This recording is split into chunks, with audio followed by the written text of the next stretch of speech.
Good morning and welcome to the annual Selectmen's Workshop. We're meeting with the Warren Finance Department and every department within the town to come forward with their budgets for the 2013-2014 year. We have everybody in blocks today. There isn't a lot of changes. There are a few changes and we'll go over them as we get to those departments. So I would like to keep everybody to their time limit. And then everybody can go back and think about it, and then when we have the Warren Finance Committee meeting, we can do more questioning at that time. All right, so first on the agenda is Bob Mann from the transfer station. Good morning, everybody. Good morning, Robert. This where you want me to sit, Jenny? Come on, Nancy. What? Before I start, does anybody have any questions for me? Because I don't have a lot to say. No. No? Thank you for coming, Bob. Well, thanks for having me. We don't have a lot of increases. We do have some increases in the wages and the deductions, which came to $1,215. We also had an increase in the demo debris. We always seem to run over on it every year, so increased it by $1,760. And we also had with our compactor agreement, we got $3,180. Some of that was due to a contractual agreement, which went up 1.7%. Plus we had an additional hauling fee this year, since we have to haul stuff over to Westbrook, which ended up being $40 a load. But then on the good side, we had a decrease in the contract with Merck, which is Selectmen. Got together with Merck and they came up with a price. So that went down by $6,155. So with those increases, and the way they made that Merck contract work, we ended up with a zero increase in the overall budget from last year to this year. Can you explain to them what happened with the Merck thing, Bob? Yeah, I don't think a lot of people know what's going on because there's also a question on the ballot about this. Yeah, well, because the Merck plant had been closed, and so they have to truck all their stuff to Westbrook now. And I guess the contract now has dropped down, I think it's $70.50 Per ton. per ton for this year. But then we had an increase of $40 per load for D&E to haul it into Westbrook. And we figured that on 68 loads. And we were at 88 a ton and then it was going to go to It 89. was 85, it was gonna go to 88. It was going to go to 88 in January. Right. Right, and then now it's down to $70.50 a ton, so that's why we were able to take that deduction on the Merck line in order to keep the budget flat. And there will still be some extra money left into his account, because we didn't take all of the increase out of it. So Right, we don't know, like, this year we did 30 tons less than we did last year. Which is why, what's the answer to that? I don't know, probably the economy. Not a lot of people summertime around like they used to be and stuff, so. What the reason for that is, I don't know. Maybe we're recycling more. I'd like to think so. Yeah, right now we're at, as of revenue up until 3/28 this year, we were at $22,611. wow. We'll probably end up just right around 30,000. I know with the Merck contract, for a while we were under a contract with other towns in New York County. I assume that contract period is over? No, what happened was, because they closed Merck, Bedford bought the place and they're going to tear it down. And then the same contractor, right? Casella was the same contractor, correct? Mm-hmm. Yeah. They found a new place for all the towns, so we're still in the same contract with them.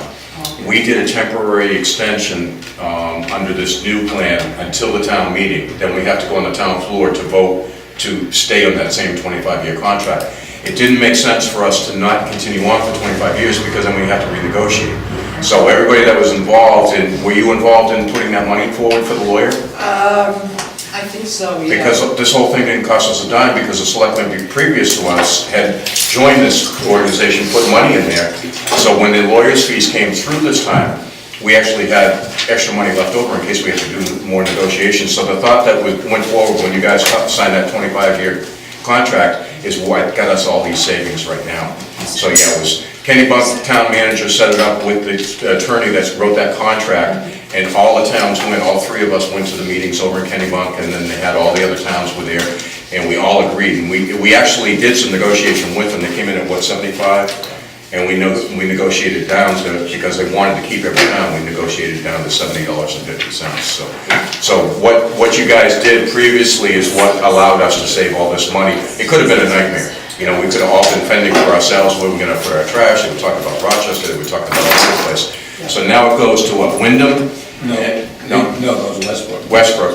They tear it all apart, right? Right. Then they get whatever they can for recycling. So people, if you want to recycle and give the money to the town, it's still going to be recycled. So I would rather see it go into the town's budget than into the Westbrook people's budget. Then they put it all back into trash and take it to some landfill in northern Maine. And the big old landfill, and some of the places they take it, Old Town, they're burning it, I think. The Juniper Ridge at Barrington. Which I thought we got rid of trying to bury stuff years ago.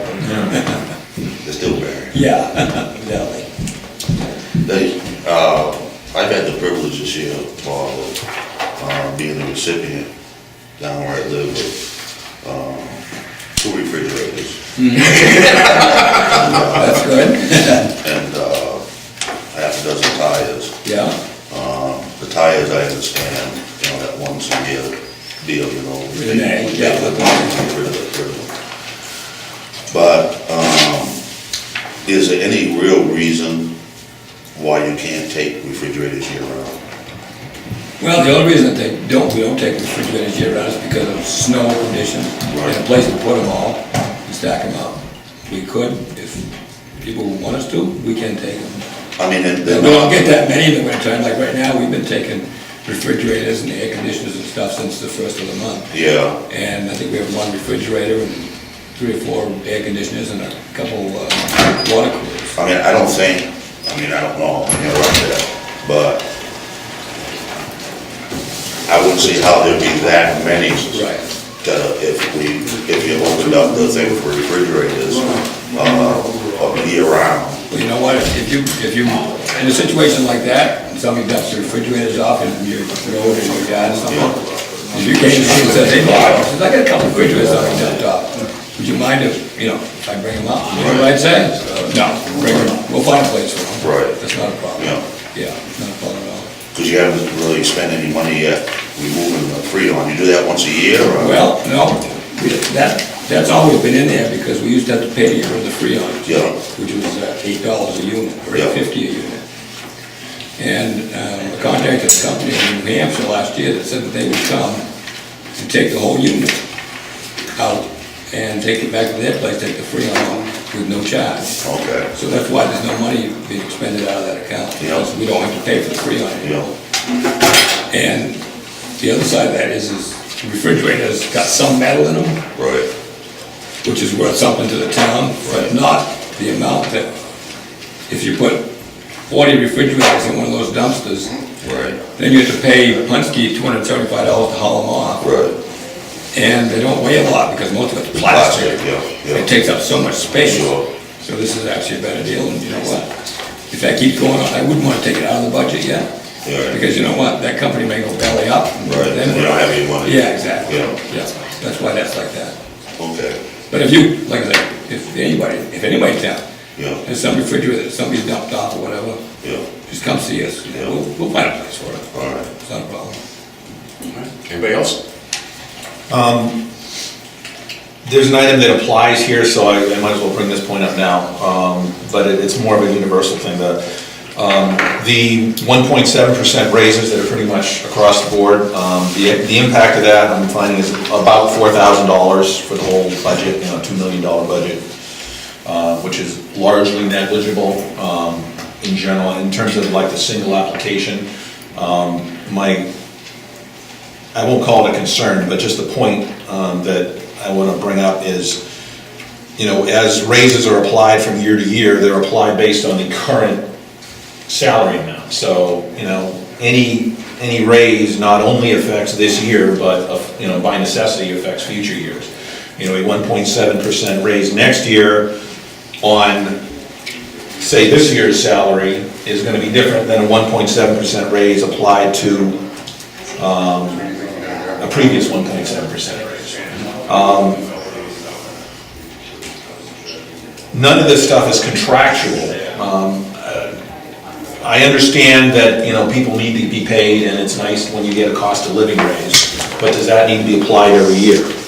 No, it doesn't. And last year, we gave them a 3% raise, because the transfer station, I believe, some of the employees had not received a raise in over 10 years. So last year, we gave 3% across the board. This year, we gave a cost of living of 1.7 to everybody. And you'll hear later on, there are some people in the town, unlike the school, are getting paid way under value for what they're doing. So there are a couple of people that we're putting in for more than the 1.7. As they come down, you'll see why, they'll explain why. But if we've got, Bob's doing an amazing job up there. When I first came in, I was getting complaints every day about the transfer station. Since Bob has taken over, there is no complaints at all. The staff is happy, the staff is doing a good job. To give them a 1.7% raise, which just comes to what, a little over $1,000? $1,250. Yeah, for his department, and then to have his budget stay flat at the same time, even with the increases in the other areas, fuel and all that kind of stuff, he's still staying flat. I said, I don't see any reason why they shouldn't get a 1.7, at least. If Bob felt that they needed, you know, if somebody needed to get more, then he would let us know and put it into his budget. But this was a decision made by the board to go across the board and give everybody 1.7, because our salaries at the town hall are very low compared to other towns, and you'll hear that later today. Well, we certainly do want to keep the turnover down, because that doesn't help anything when good people leave. And it's. What are we talking about, the salaries? They They're what, $12 an hour? Up at the transfer station, $12 an hour? No, one was 11.33, the other one's 11.41, and one is 10.30. Right. And as far as leave use, they never take leave. They argue with us every time we want to close on a snow day or a holiday. I mean, a 1.7% raise for the guys that are doing the work up there is I mean, it should be more. Fair enough. And I think, Ted, that this has been one of my issues for many years, is there's certain departments in town that are blessed, shall we say, with pretty much anything they seem to want. And there's other departments, and I really noticed it when I was selectman, in this building and at the transfer station especially, they're way underpaid. They're way underpaid. And you go to work and you look at, I know this guy that works at the transfer station in Wells, okay? Now they're union, okay? But they're part of the road department, you know what I mean? But they're union, and he's making over $20 an hour. He has a 401k, 100% paid Blue Cross, and we're paying somebody $10, $11 an hour here To do the same job. to do the exact same thing. Yeah. And they say, well, there's more business in Wells. Well, there may be, but they've got a lot bigger equipment in Wells to do that business, you know what I mean? So it's all comparable, but we're very fortunate to be paying the prices we are. Because $10 an hour isn't gonna much more buy you food. No, and if we didn't have the folks that we had, we would probably have a hard time finding somebody to take the job, so. And they're there all the time, and I don't believe we're doing much for medical insurance in that area either. That's what you get for hiring old people like me. That's right. Stay healthy, Bob. Yeah, okay. And, what's that? They don't get you. They have the opportunity to get it, but I don't think any of them are taking it. There are No, two, the yeah, other there are one- two. Two, okay, The two only out of one- all of them are taking it. Bob and one other person. And now they don't pay, I don't, since I'm over 65 now, they pay for it all, by myself. Anybody else? Let's hope the house of cards stays together. All right, who's next? Thanks, Bob. Thank you. Hey, I just got a question, is your voice like that because you practiced in front of the mirror last night? Exactly. He's gone, I have to did you do? Not well. Have a good day. Hold on just a minute. Michelle, do you have a schedule? I've got it. Can I have that? Thanks. All right, it's all yours, Peter. Well, it's a beautiful morning. It's not too cold out. Can you warm it up a little bit, please? We don't want it too warm.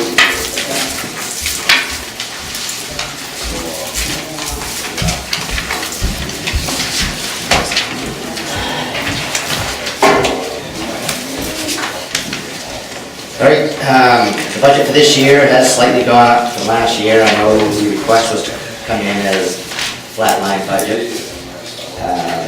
Some of the areas that went up was the wage area, which was graciously offered by the selectmen for the 1.7% to rate our wage. And I gotta stress and put out to the public on the stipend pay that our folks get. It's by per call. Roughly it's per point per call, and it works out. Last year it was still well under $5 an hour to come out to do the duties that they do 24/7, 7 days a week, being disturbed from doing whatever they're doing. And I gotta commend the folks for that. And on that note, I also want to just put out a word for the poor firefighters in Texas, the ones that lost their lives over there, the firefighters and the medics and the police department, and the bad things that happened in Boston. So these guys are out doing their job, doing it diligently, and I guess last night they caught the gentleman in the Boston area and Watertown. Thank God for that. So I just want to give the praise to those guys. I wouldn't use gentleman with that guy. Word gentleman does not apply. So I just want to give the kudos to those people out there. Going forward with the budget, let's see. Obviously with the bike or stuff like that, we really have no control of. That goes how it goes. I put a increase in the fuel and oil this year, and reason being, we're going to be pretty close with the budget that we had last year. Obviously the price of fuel went up. We have, again, no control of that. Kind of helped us out this last year. Helped or hindered us. Helped us as far as the fuel burning. I had an engine down all season. The hindrance was I had to rely on mutual aid, and mutual aid came over and utilized their fuel and helped us out. So I'm bumping that up to where I'm thinking it's going to be needed for the fuel. And also when we get our new engine, it's going to be a lot of road time because we do 10-hour drive time, 5-hour day, 5-hour night. It's a $390,000 piece of equipment. I need my folks to be familiarized with it before it's responding down to a call, so it's going to burn up some more fuel. Let's see, the station maintenance, building maintenance. I can't remember when we ever broke even on that. It's a big building, stuff happens all the time. Just recently we had the water tank bill. That was a $2,200 bill just to fix the water tank in that building. I don't have a crystal ball, I can't tell you exactly what it's going to cost. It's a big building, it's expensive to keep up. Next year I have garage doors, those are big garage doors, they need to be maintained, they were scheduled for this year. It did not happen, I needed that money to fix the water tank. So again, I cannot remember when we ever broke even in that line item, so that one as well got bumped up. And I believe those were the only ones that got bumped on my annual request for my budget. I do have some proposals again, as I did last year, for like the CIP items, capital improvement. Again, as we learned, kind of like the hard way, we haven't put monies away softly to replace our engines. Engines, fire trucks are expensive. We are governed by Bureau of Labor standards. They tell us what we need on them. We just can't go buy a old truck and build them like we used to. There's guidelines and restrictions that need to happen, and that costs a lot of money. We spec'd out a truck this last year. There's a lot of work, and I gotta give Bill kudos again. He spent hours and hours and hours and hours and hours sitting on all our meetings and negotiations, or whatever you wanna call it. It was nice to have him there, so he knew we weren't out trying to get every bell and whistle on those trucks. We were, I'm not gonna say the barest of the bones, but we are very comfortable on what we ordered, and I believe we saved the town a lot of money compared to surrounding towns that just bought and purchased an engine as well. I'm also looking for the same amount as I did last year for the going forward with our SCBA equipment. This year it's worded a little different. I'm trying to start replacing packs. I just had my packs flow tested, and I think $150 a piece of flow tested. They're very expensive to flow test. It wasn't 2 weeks later, I got 2 packs out of service. They're antiquated, they're old, they're very expensive to keep up, so I'm going forward with replacement of the bottles and the packs at a slow snail's pace to try to keep going forward on those. So again, I'm not coming to the town. And like Sanford putting in, it was a $250,000 request to replace all their packs and bottles. And we can't do that. So again, I'm trying to go painless as I can to go forward. I've been piggybacking on purchasing things with other towns, buying bulk, saved us some money. It's been helping out. It's a lot of work trying to line this stuff up. And again, another reason by going forward with our SCBA's, pretty soon we're going to be the minority for the style that we have. In the past, a lot of the towns around have the same style we have, so when we're on a scene, we can interchange bottles and do this. Well, they're all progressively going forward, and pretty soon that's not going to happen. We're on a scene, we got our own stuff, we're out of here. We have trucks coming to fill our tanks up. We just had a huge fire in Shapley Wednesday night, I believe it was. Is that the barn fire? The barn fire into the house, yeah. We were there 5 hours. Our guys worked their butts off. I went through 2 packs. The truck there was having troubles with the air. They finally got going again, but luckily there's other towns around at the time. We were able to still swap out. We were able to do our jobs. Pretty soon that's not going to happen. We're going to be the minority. And if they're coming here to help us, we're done, we're done. You know? So we're trying to get back on track with all the surrounding towns around us, so we're all relatively uniform with the equipment. Okay, and that's a separate warrant article, that's not part of your budget, right? Yes, Right. what I'm talking about now, the fire truck, and we're on the capital improvement. Yeah, the SCBA is a Yep, separate that's warrant article, we started that last year. Yep. And again, just throwing out, down the road, the roof on that station, one side isn't bad at all, it's like brand new. The other side, I've had a couple of contractors look at it, it's gonna need to be replaced at some point. So again, and I think that was 2 years ago, it was a $30,000 replacement, so I just keep throwing that out. We haven't put anything aside for it. At some point, when that goes, it's gonna go and we're gonna have to fix it. So again, I'm just trying to put out the soft cost, if it's whatever you'd like to do to work out, try to go forward. Well, I think what we're gonna do this year, Michelle, is the estimate still about $40,000 for a rollover? If people don't spend everything in the last couple of months? Yeah. Yeah, okay. So, in all departments, it looks like a $40,000 rollover to go into the undesignated fund. What we're gonna do this year is we're gonna ask that goes into a capital improvement fund. Instead of it'll still be in the undesignated fund. So that'll put $40,000 towards your new roof, or the transfer station has a breakdown on a compactor, or if we could ever get enough money to put up a new salt shed. So we're gonna start doing that this year. I would like to do more this year, but with this $150,000 for the county? 130. $133,000 extra from the county this year, that puts us over what the state says that we can spend to run the town without asking the town to go over like the school does every year. We have to have a second warrant article, what's it called? LD1. LD1, we have to have a separate warrant article to ask the town to go over what the state says that the town of Acton should spend just for that $133,000 over our regular budget. So if we put $40,000 forward, then we don't have to ask that, and we're still under, but the tax rate is going to go up no matter what. This is a one-year, one-time thing, because they've gone from a calendar year to a fiscal year, so they're charging us for 18 months taxes this year. Okay, so if we all agree, we're going to put the $40,000 towards the capital improvement fund this year, and then from then on each year, anything that's rolled over from every department will go into the capital improvement fund. And then when something big comes up, we go to the town and say, okay, fire department needs a new roof, transfer station needs a new compactor, whatever it is that comes up, we give it back to the town, but that money will be designated for capital improvements in the town. And I agree, because we're fighting to get this building back in shape, and there hasn't been any money, and we luckily, Dennis had brought the maintenance budget up to 25 grand. So this year we got one side sided, we got the roof on this side done, And we got the library floor fixed this year with the money because we carried over from last year plus the 25,000 for this year. So we were able to do that. So once we start saving for a capital improvement fund. Now, I want to remind everybody on the fire truck, we were putting $75,000 away a year for the new fire truck. It was $50,000 for the first 2 years. We bumped it up to $75,000 when the truck died. We are still going to leave $75,000 in the budget this year, but as we promised the town when we went and got the approval for the $400,000, we're only going to put into the fire truck fund the difference between the payment for this year and the $75,000. So do we have a rough idea what that is, Michelle? At 18,276. Right, okay, so that'll go into the fire truck fund this year.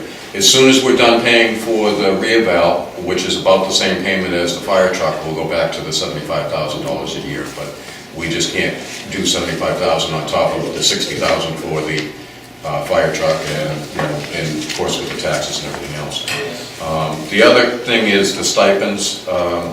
I'm sorry to say, we cannot give a 1.7 on the stipends, because if we do, then everybody that's a stipend employee also gets 1.7, and we hadn't planned on that. We did it for employees only. But I know you have some other things that are going to come up for the ambulance that hopefully will make up for that if the town passes that. And we do have a question mark on the radios. Yeah, I had a question on the radios. You got flat panel radios for $3,000. Were all those already replaced? No, matter of fact, we just found the mobile units in the squad that need to be replacing as well, and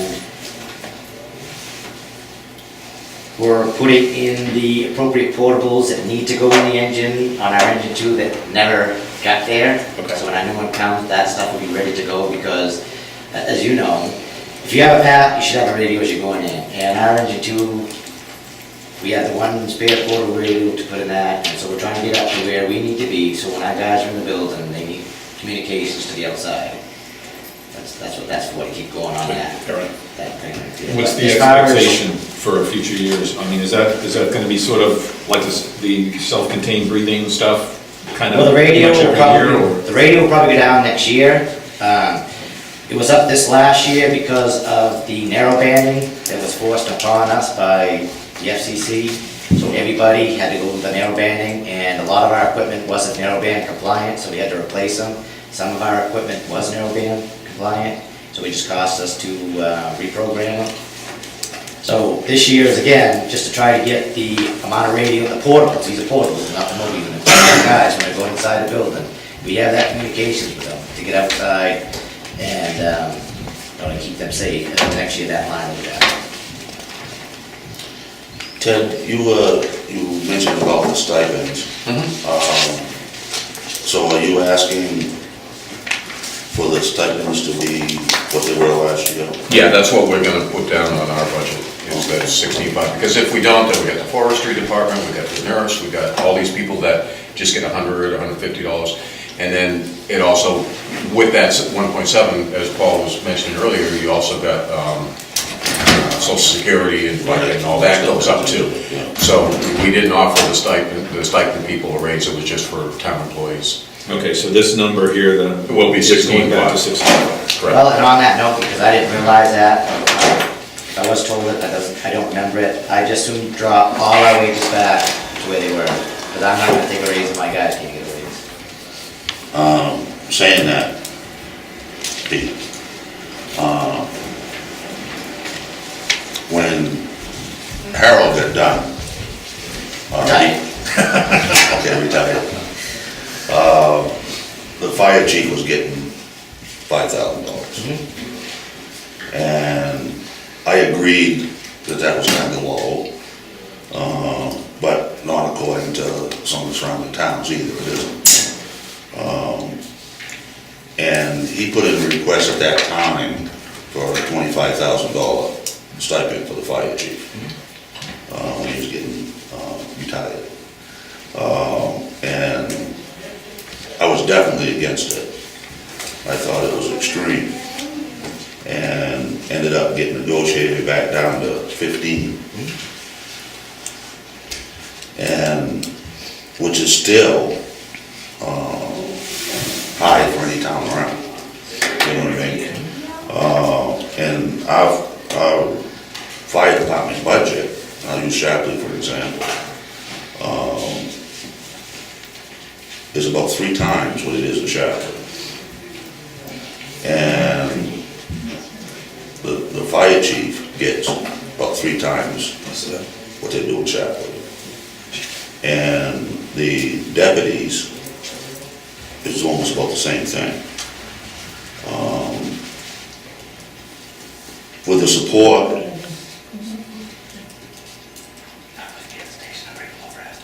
Lorraine, can you wait until we're on break? No, I had someone waiting.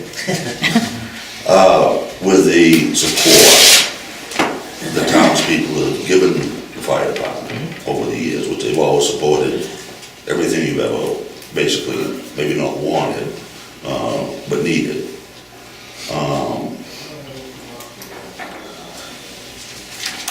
Don't you think that the stipends for these positions should be more comparable to the surrounding towns? Well, I'll comment on that. I really like it when people go around in other towns and look at it. However, they really gotta dig in to find out what the other towns are. The fire department presents their budget, and yes, their budget looks a lot lower than ours. But however, in the town of Shapley, you don't have any building maintenance at all in their budget. That's thrown right out. So I don't know what their building maintenance is. That could be $5,000, that could be $10,000 added to their budget that is on mine. Every budget in town is all built different. And I talk to the Chief Romano about this every year, just to try to compare budgets.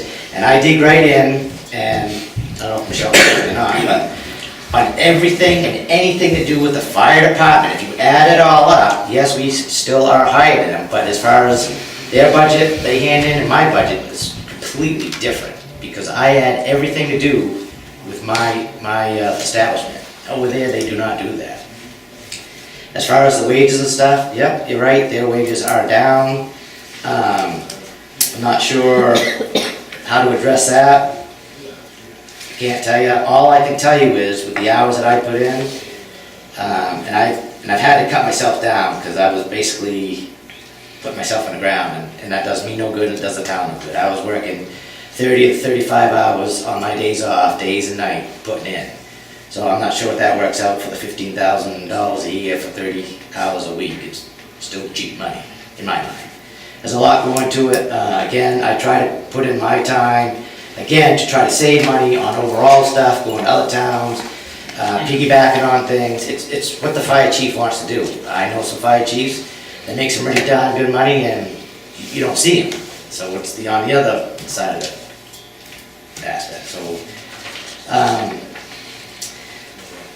Newfield, again, their wages are low, but Newfield is not a municipal department. They are basically, they're a step above Ross Corner. Ross Corner is a fire company. They're just a bunch of guys got together, and it's in their blood, and that's what they do. If they're available, they go, you know, and Newfield is not a municipal volunteer fire department. They are kind of quasi-municipal, they're split. Other towns around, you look at like Milton, Wakefield, all got career people on their departments. I mean, they're way, way, way up. They're in the $500,000 range. Call volume wise, we have much more, I don't say much, we have a little chunk more than Shapley does call volume wise. The Milton, Wakefield side, you know, they're probably a third again above, all depends on where you want to go. I don't know how to answer that. Well, I tell you where I'm going with it, Pete. And I'm looking into the future, and we haven't addressed this yet, but we're going to be before we're done. Maybe not today, but before we're done. Is the talk of the merger of the fire and rescue. We got a public hearing coming up on that on the 25th. And I see the writing on the wall that if in fact the town votes to do that, it's gonna give the chief more responsibility. And with more responsibility, you're gonna want more pay, more than likely. You have a budget here today for what it's gonna look like, correct? We actually, she's been working on the budget stuff. She has 5 proposals, and again, it's from the top of the line to right down. And I appreciate that, and I probably shouldn't even bring it up, because this isn't the time to do it, but then again, it is.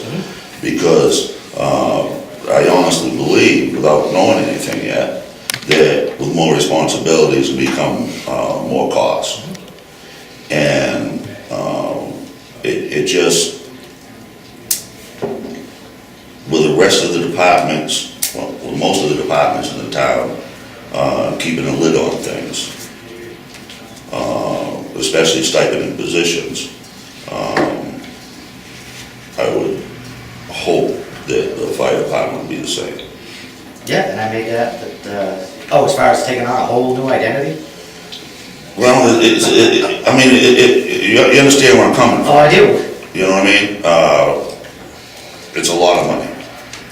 But the way it's gonna happen, last year, the ambulance came to us and we did a public hearing just before town meeting, and they weren't prepared. They didn't have enough information. We're not gonna spend any town dollars to make this happen. They have to get their lawyer, their association, they have to present everything to the town, and then the town has to be happy. Last year, the town had a whole bunch of questions. The questions didn't get answered in time, so we didn't put it on the ballot.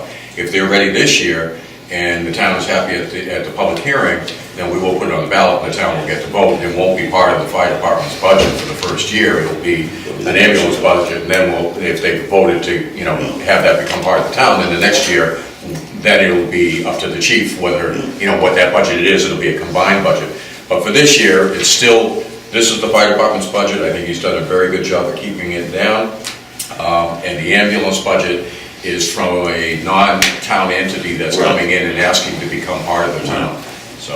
No, I mean, I'm not criticizing what you're doing, the amount of time you put in, or use whatever you're doing, you know what I mean? I'm looking at it from a business perspective. I hear you, yeah. And, there's people, like we said before, that need, pay increases.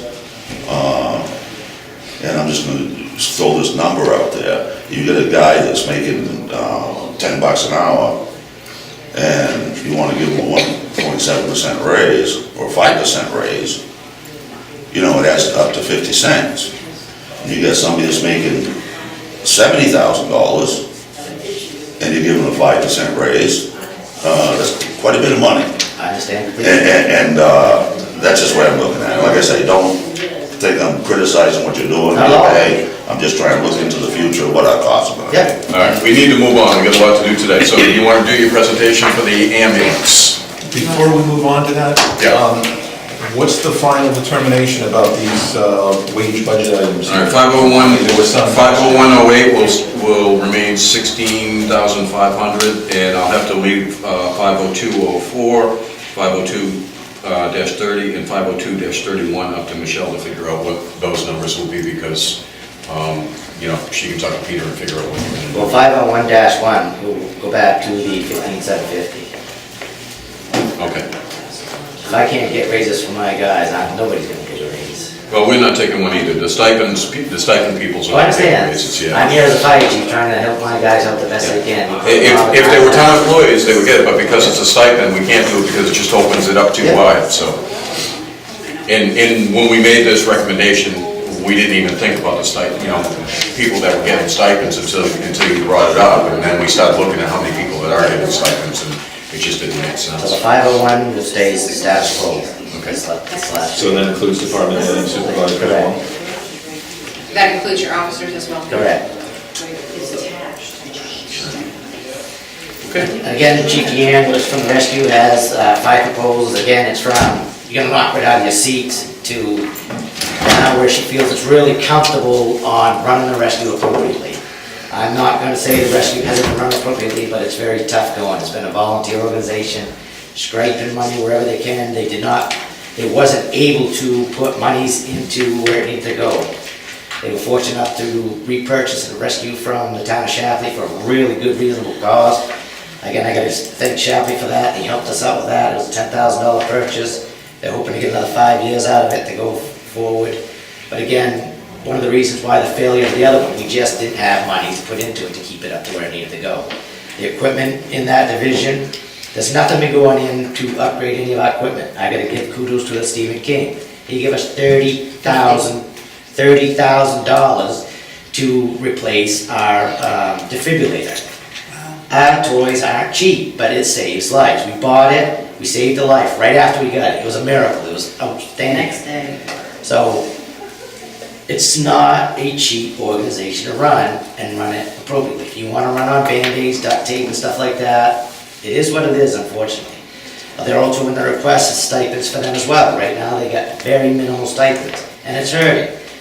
Last month, the ambulance did not roll out of that building 7 times because we don't have the people around anymore like we used to. We don't have the self-employed people around town like we used to. We don't have the options of people leaving the jobs like they used to. Times are getting tough. The paramedics we have, the medics we have, they go work somewhere that pays them stipends. They go where the money is. I can't keep them here. I'd have nothing to hold them here. So, again, from what they ran on last year and what the proposal is, again, it's gonna be higher. However, the benefit side of the rescue, they generate money by billing. It's not a lot of money, but it's a good chunk of change. The more you get out the door, the more money you make. If we don't get out the door, we don't make the money. So just throwing that out as starters, she has five proposals. Again, you're gonna fall out of your seat on the first one, it gets better, trust me. The first one shows if you had 2 licensed persons for 24/7, so that would be 2 people at the station, 24/7, covering every single call. And then it goes down to 1 person, 24/7, then it goes down to 2 person, 40-hour work week, and then it goes down to 1 person, 40-hour work week, and then it goes to nobody but just stipends. Peter, do you know, say last year, for instance, what the revenues were that the ambulance did bring in for the year? 61,000. 688. 688. Yep.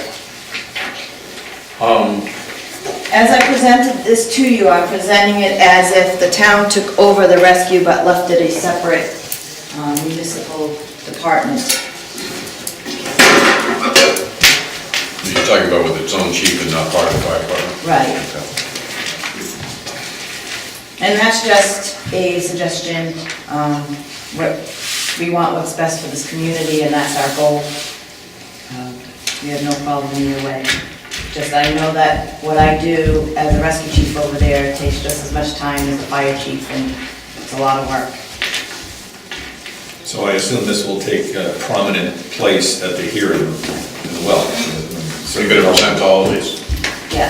If you suggest it, I was planning on presenting it. Like I said, the top one is for 2 people that would be ready to go, 24/7, 365 days a week.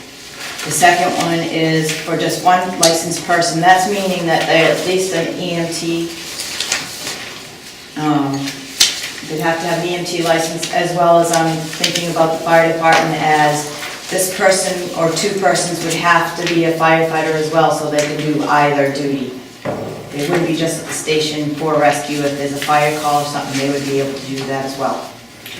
And again, our goal is patient care. Patient care is get to the patient as quick as you can, help them out, save lives. That's all we're saying. It's what the town of Acton wants for service. If they want that patient care immediately, then that's what it is. If they don't mind waiting in the middle of the night for me to get up, get my boots on, drive all the way up to the station, get the truck started, start the truck up, and then drive to where we gotta go, that's fine.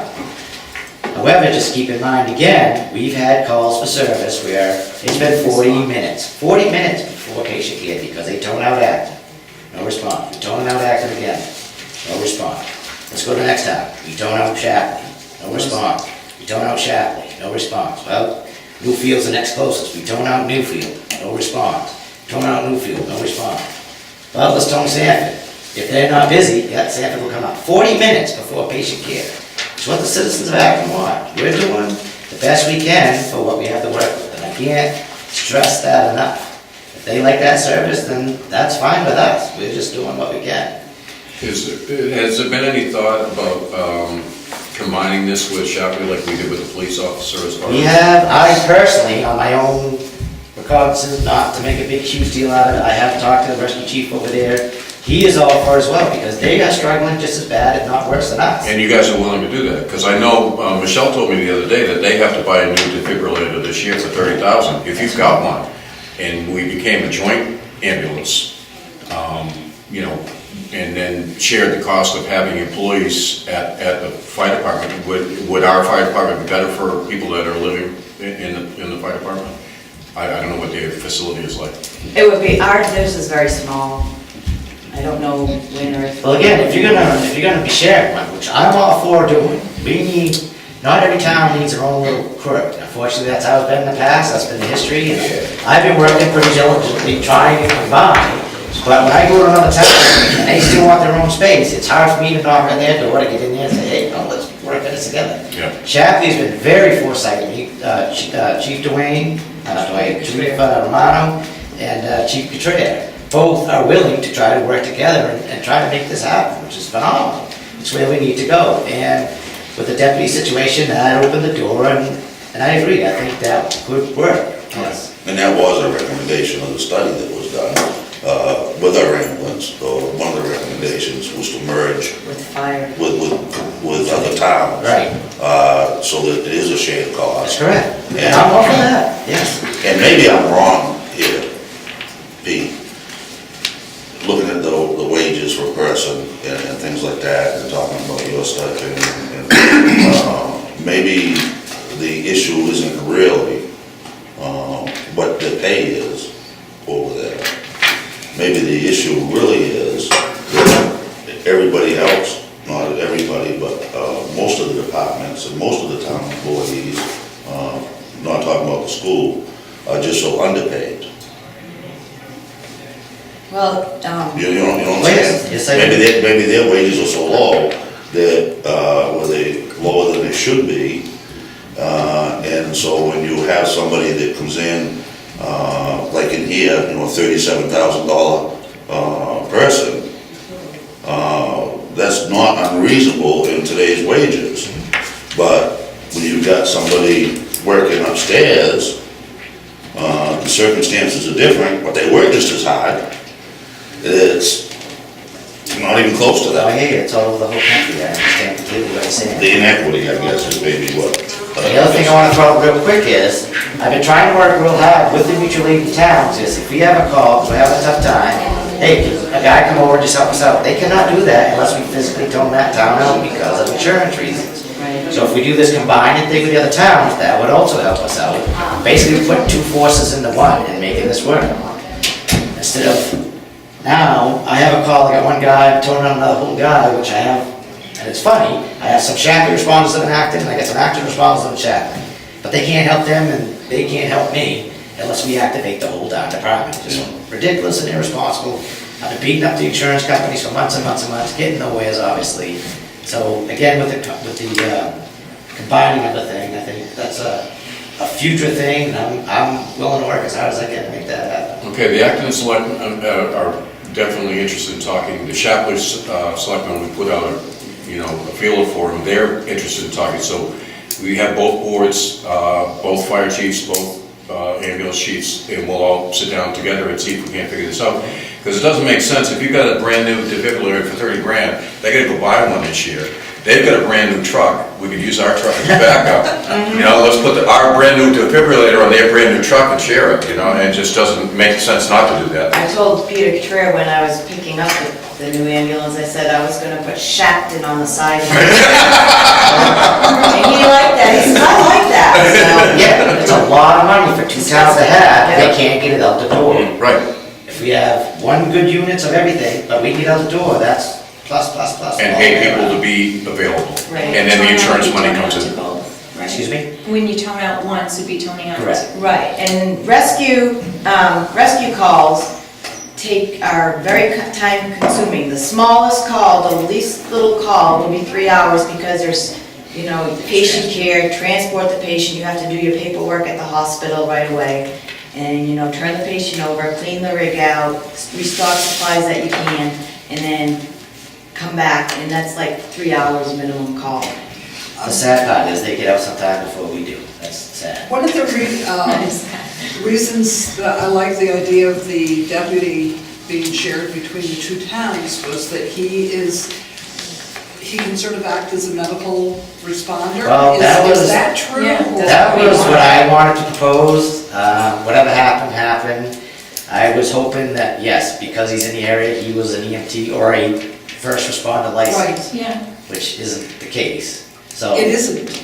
not that I'm aware. None of the people that applied for the job were, but we did ask the question at the interview if they'd be willing to take the training, and our deputy definitely said he would be willing to take the training, but it'll be at the town's cost. He's in here. Yeah. First That responder, would patient be- care is the most important Sure. thing.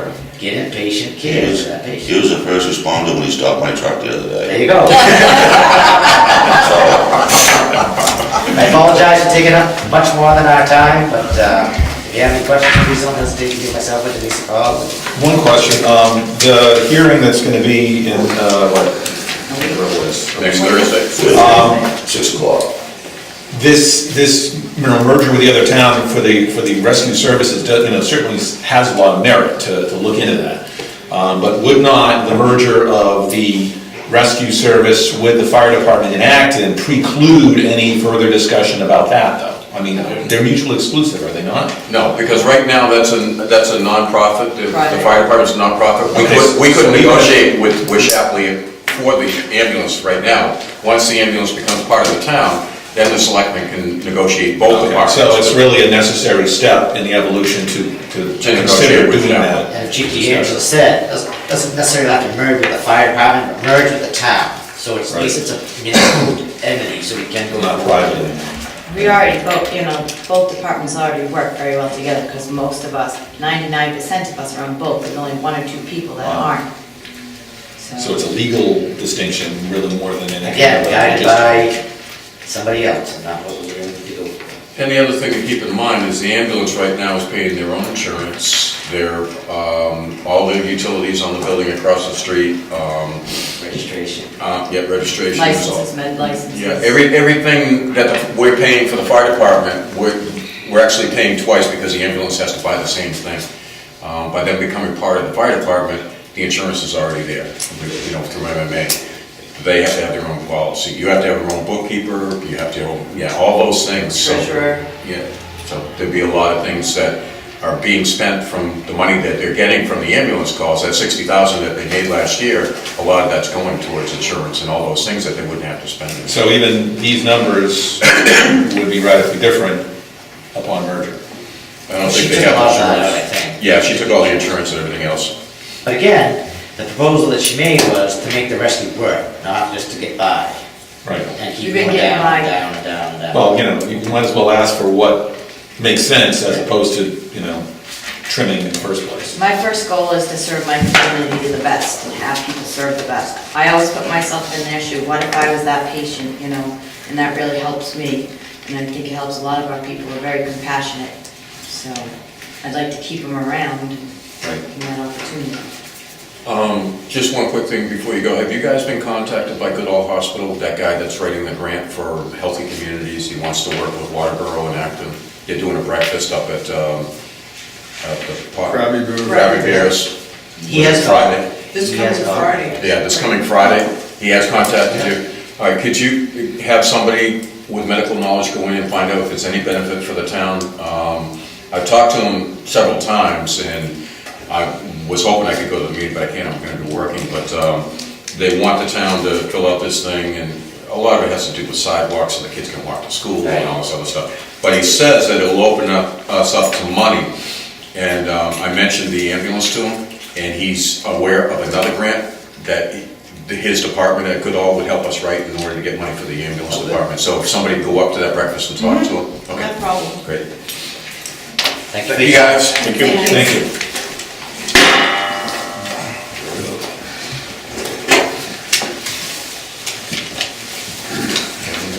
All right, where are we at? Road Commissioner, District 1. Morning.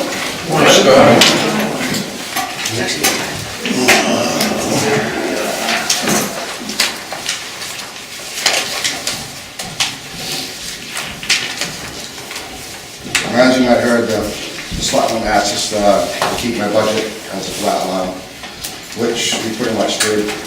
I did try to get Steve a proposed one for some guardrails on the H Road. It's past the cemetery, and we got by the swamp there. As you can see, they opened it up last year. Leah lowest tree there opened up, you know, some really steep bankings in, it's a real dangerous spot. So I did call up Main Guardrail and get a price for used guardrails, which has been about $25,000, but I'm gonna definitely have that on for next year's special project. For that would been, you know, it's basically just the safety concerns, and it's all been prepped as far as the strollers and all that, it's just basically putting the guardrails in.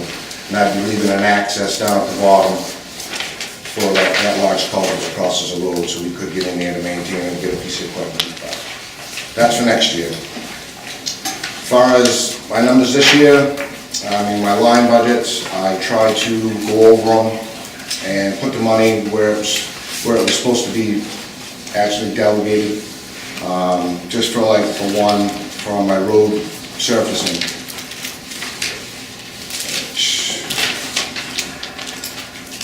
And it's just,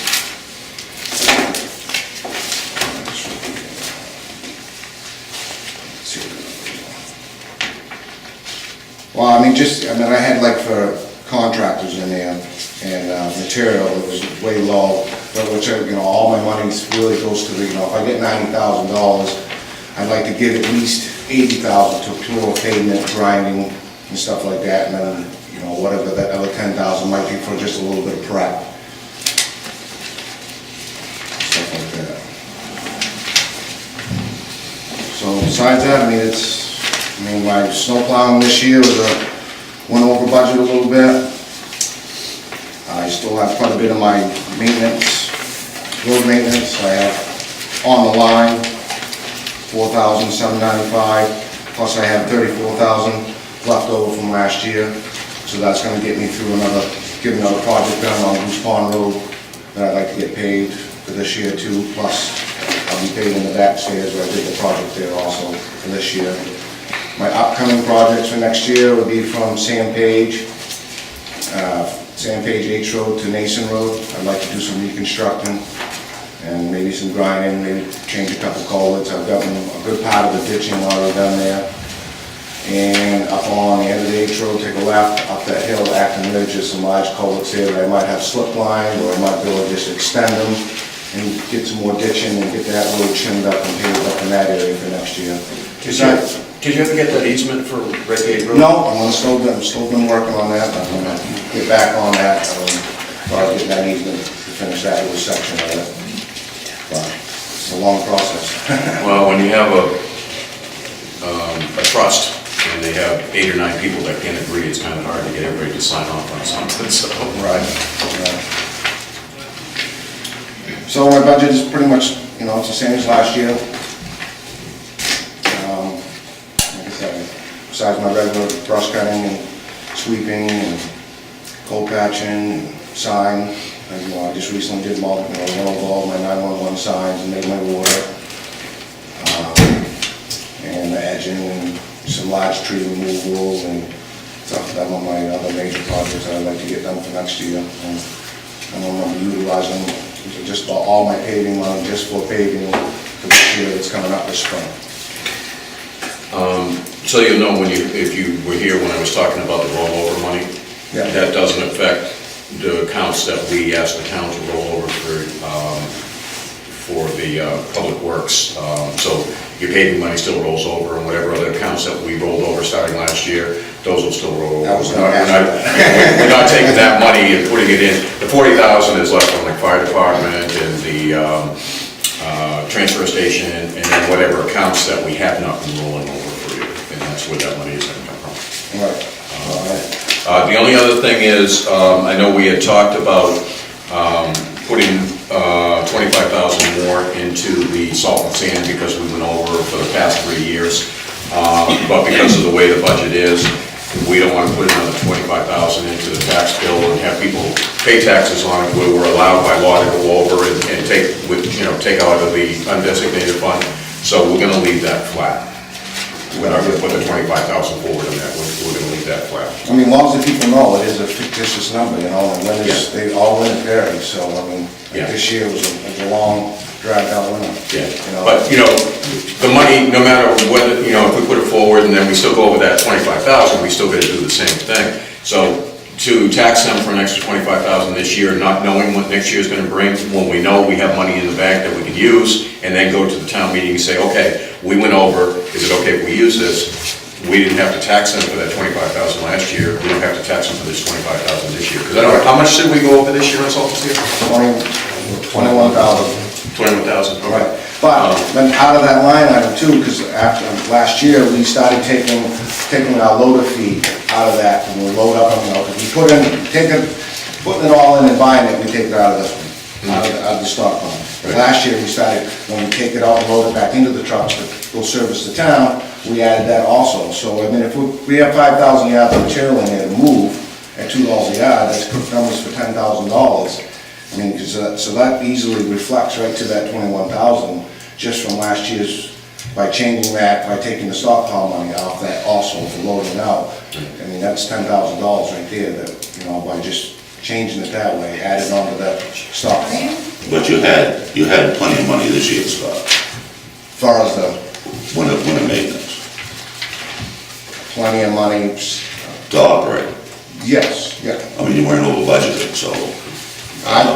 Actually, I was over budget on my plowing, and the joint stockpile was over budget this year. Yeah, we're over budget by 21,000 on the salt and sand because we got hit with so many storms at the end of the year, one right after the other. But we're allowed to go over, and we're gonna ask the town for approval on that overage at town meeting. Well, the expense sheet, Ted, that I have, which is fresh, says in District 1 plow and sand, there's $4,795.66 still in that account. You're the wrong one. You're right, That's the next one. that's be the road maintenance budget, It's the summer maintenance. I mean, yeah, summer maintenance. Oh, I'm looking at top, I was looking down below. Yeah, they actually have the totals across the head. Oh, okay. I wasn't putting the numbers up top. All right, they were down at the bottom before, All right, sorry, Scott. that's all right. Yeah, it's just with the 130,000, the 20,000 that we had to put in this year because they approved the sheriff to in the middle of the year, to put another 25,000 in. The tax rate's gonna go up no matter what, but we wanna do our best to keep it down. So we were allowed to use money from, I mean, that's all Sam's already paid for, even though you went over budget's already paid for, we just gotta get approval from the town. Right, I mean, I agree with it, as long as the town people know that, Yeah. I mean, everyone is different, and I mean, we can keep these numbers that way forever, but, I mean, every winter's gonna be different. Well, the cost keeps going up for sand, I and mean, we're we're getting gonna have to more, raise it. right, we're getting more ice, ice storms, actually, we had some nice fluffy storms, but not in the beginning, there's a lot of ice, and of course, you're gonna use a lot more material that way. You're gonna use more, when you get into more plowing, you're gonna be using more cutting edges, because you're outspacing more, it's like you said, it's a hard one to go by, like you said, up and down to make it realistic, because you might not use it that year, but you might still go over the next year, even if you add it on to it, I'd really like to designate more monies towards our special projects and. Well, this just isn't a year with what the county's doing, because we have no choice in paying for this county taxes, so this is not the year for anybody to ask for any extra projects from the town, because, as I said, the tax rate's going up already. I mean, even the school kept their budget flat this year, actually went down 2.1. Well, that's under contention. Okay. And, We won't go there. And the only thing we really, Dave and I changed on our wages is two-wheel drive, larger plow trucks, and four-wheel drive. We actually added onto that $4.50 per hour to make it more justified with the surrounding towns and stuff like that. It's not adding more to our budget, it's just adding more to that line. So Big you truck. guys' salaries, all that didn't go up. Yeah. Didn't you- Salaries for your workers and all that stays the same. Right. The rate of pay went up The rate of pay for us, no. for the, none of the help got that 1.7% increase. No, that's judged by Dave and I through $11 to $18 an hour. But there was no 1.7% increase for either District 1 or District 2? No. So the change that you're talking about is actually reflected in the warrant article that talks about the rates for all the equipment, the non-monetary article that basically talks about the rate structure for all the equipment. Right. I thought you guys just did that last year or the year before or something, so. We was running the state state budget and all that, but we found out there's so many, I mean, they don't have nothing, the state doesn't have anything for winter. Right, I remember winter that. maintenance, Yeah, it was and- 2 years And ago. there's certain amount, different amounts of equipment that weren't the same, so then we went back to, we kind of compared what the state was, and we went back to our old one and justified it. But, there are some things in here, I mean, like a contractor owns sander. I mean, even if you've got a 3-yard sander and you're dumping gas in it, you're putting a little oil in it. I mean, a price of gas at $4, just say $4 a gallon, you're running just one of the 3-yard sanders, I mean, how much gas can you burn in them in an hour? $3, $4 worth, so we were actually making $1 for that sander, which then you still got maintenance off that. I mean, there's some line items in here that, that should be worked upon, but, and like I said, we're gonna keep everything the same. All my contractors are happy, pretty much where it is, so. But there is gonna be a line item change here based on what you Just- said? It's highlighted on there, the pay rates for the equipment. I may or may not actually have what you're looking at, but I mean, I have the warrant from last year, I'm just looking for whichever item has changed so that I can inspect it. So I know it's not a typo. Right here, got That's it. what they were last year. Yep, That's the increase of $4.50 for just these two trucks. got it, thank you. So we can inspect that on the warrant article. Anything else? And would you say your road projects you want to do this year? I'd like to go from because obviously, I've done Nason, Nason Road last year. I've done a small section by the tennis court, Sandpage, and that is a really traveled road. I mean, I'd like to go from Sandpage to Nason. I'd like to do some grinding, a little more ditching in there, and get that surfaced up, that area. I've done quite a bit of the ditching last year. And then from Acton Ridge, at the end of the H Road, take a left. I'm going up the hill towards Claire Bragg's. That section of the road right there is really breaking up. There's some large culverts that are right flush, right just about on the edge of the shoulder. I might have them slip lined or just, add them, actually crawl up in there and check them out, see how good they are. If they're not good, I'll probably have them slip lined. I think that would be cheaper for the town to get that done and actually make them a little bit longer and then fatten up the shoulders in that area and have it shimmed and overlaid in that area. So, Well, with the response time for the rescue, I'd be very careful about climbing up in there. Oh, they're large enough, I get up there a little ways, check them out, see how the bottoms are rusted out on them and stuff like that. All right, thanks, Scott.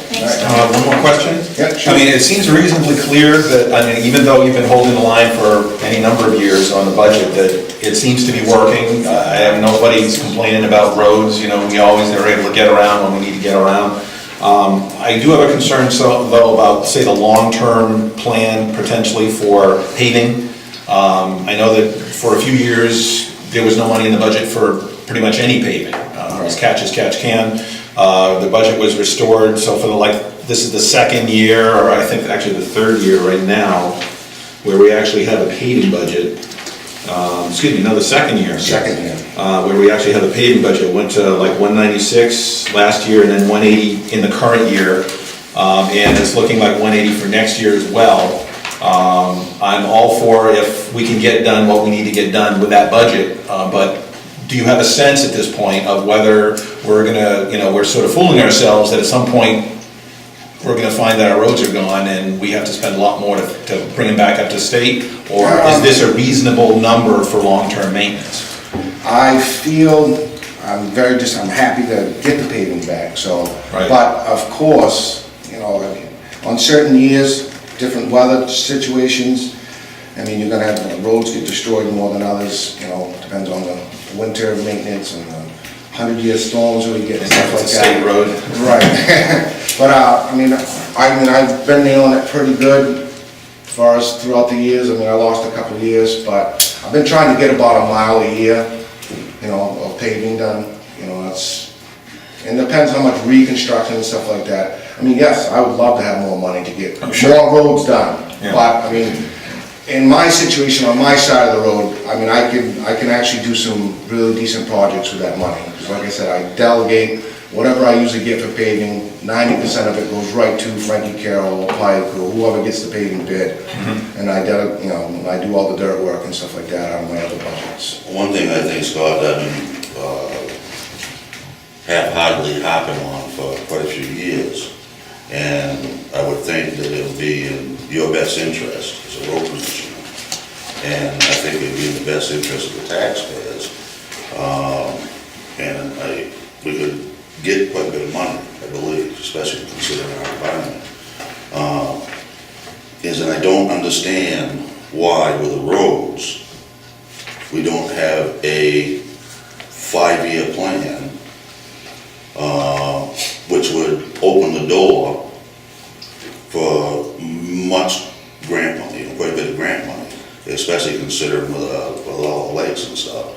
And you cannot get a grant unless you have those, a 5-year plan, capital improvement plan. And I would think that, especially with the road committee's help, that would be a priority. Right. And then you could really, there's a lot of money out there. Right, actually, we just, the road committee we've been talking about getting a road system, we did work on it years ago, inventorying all the roads. We're actually talking and working on getting another one set back up, a newer, updated one.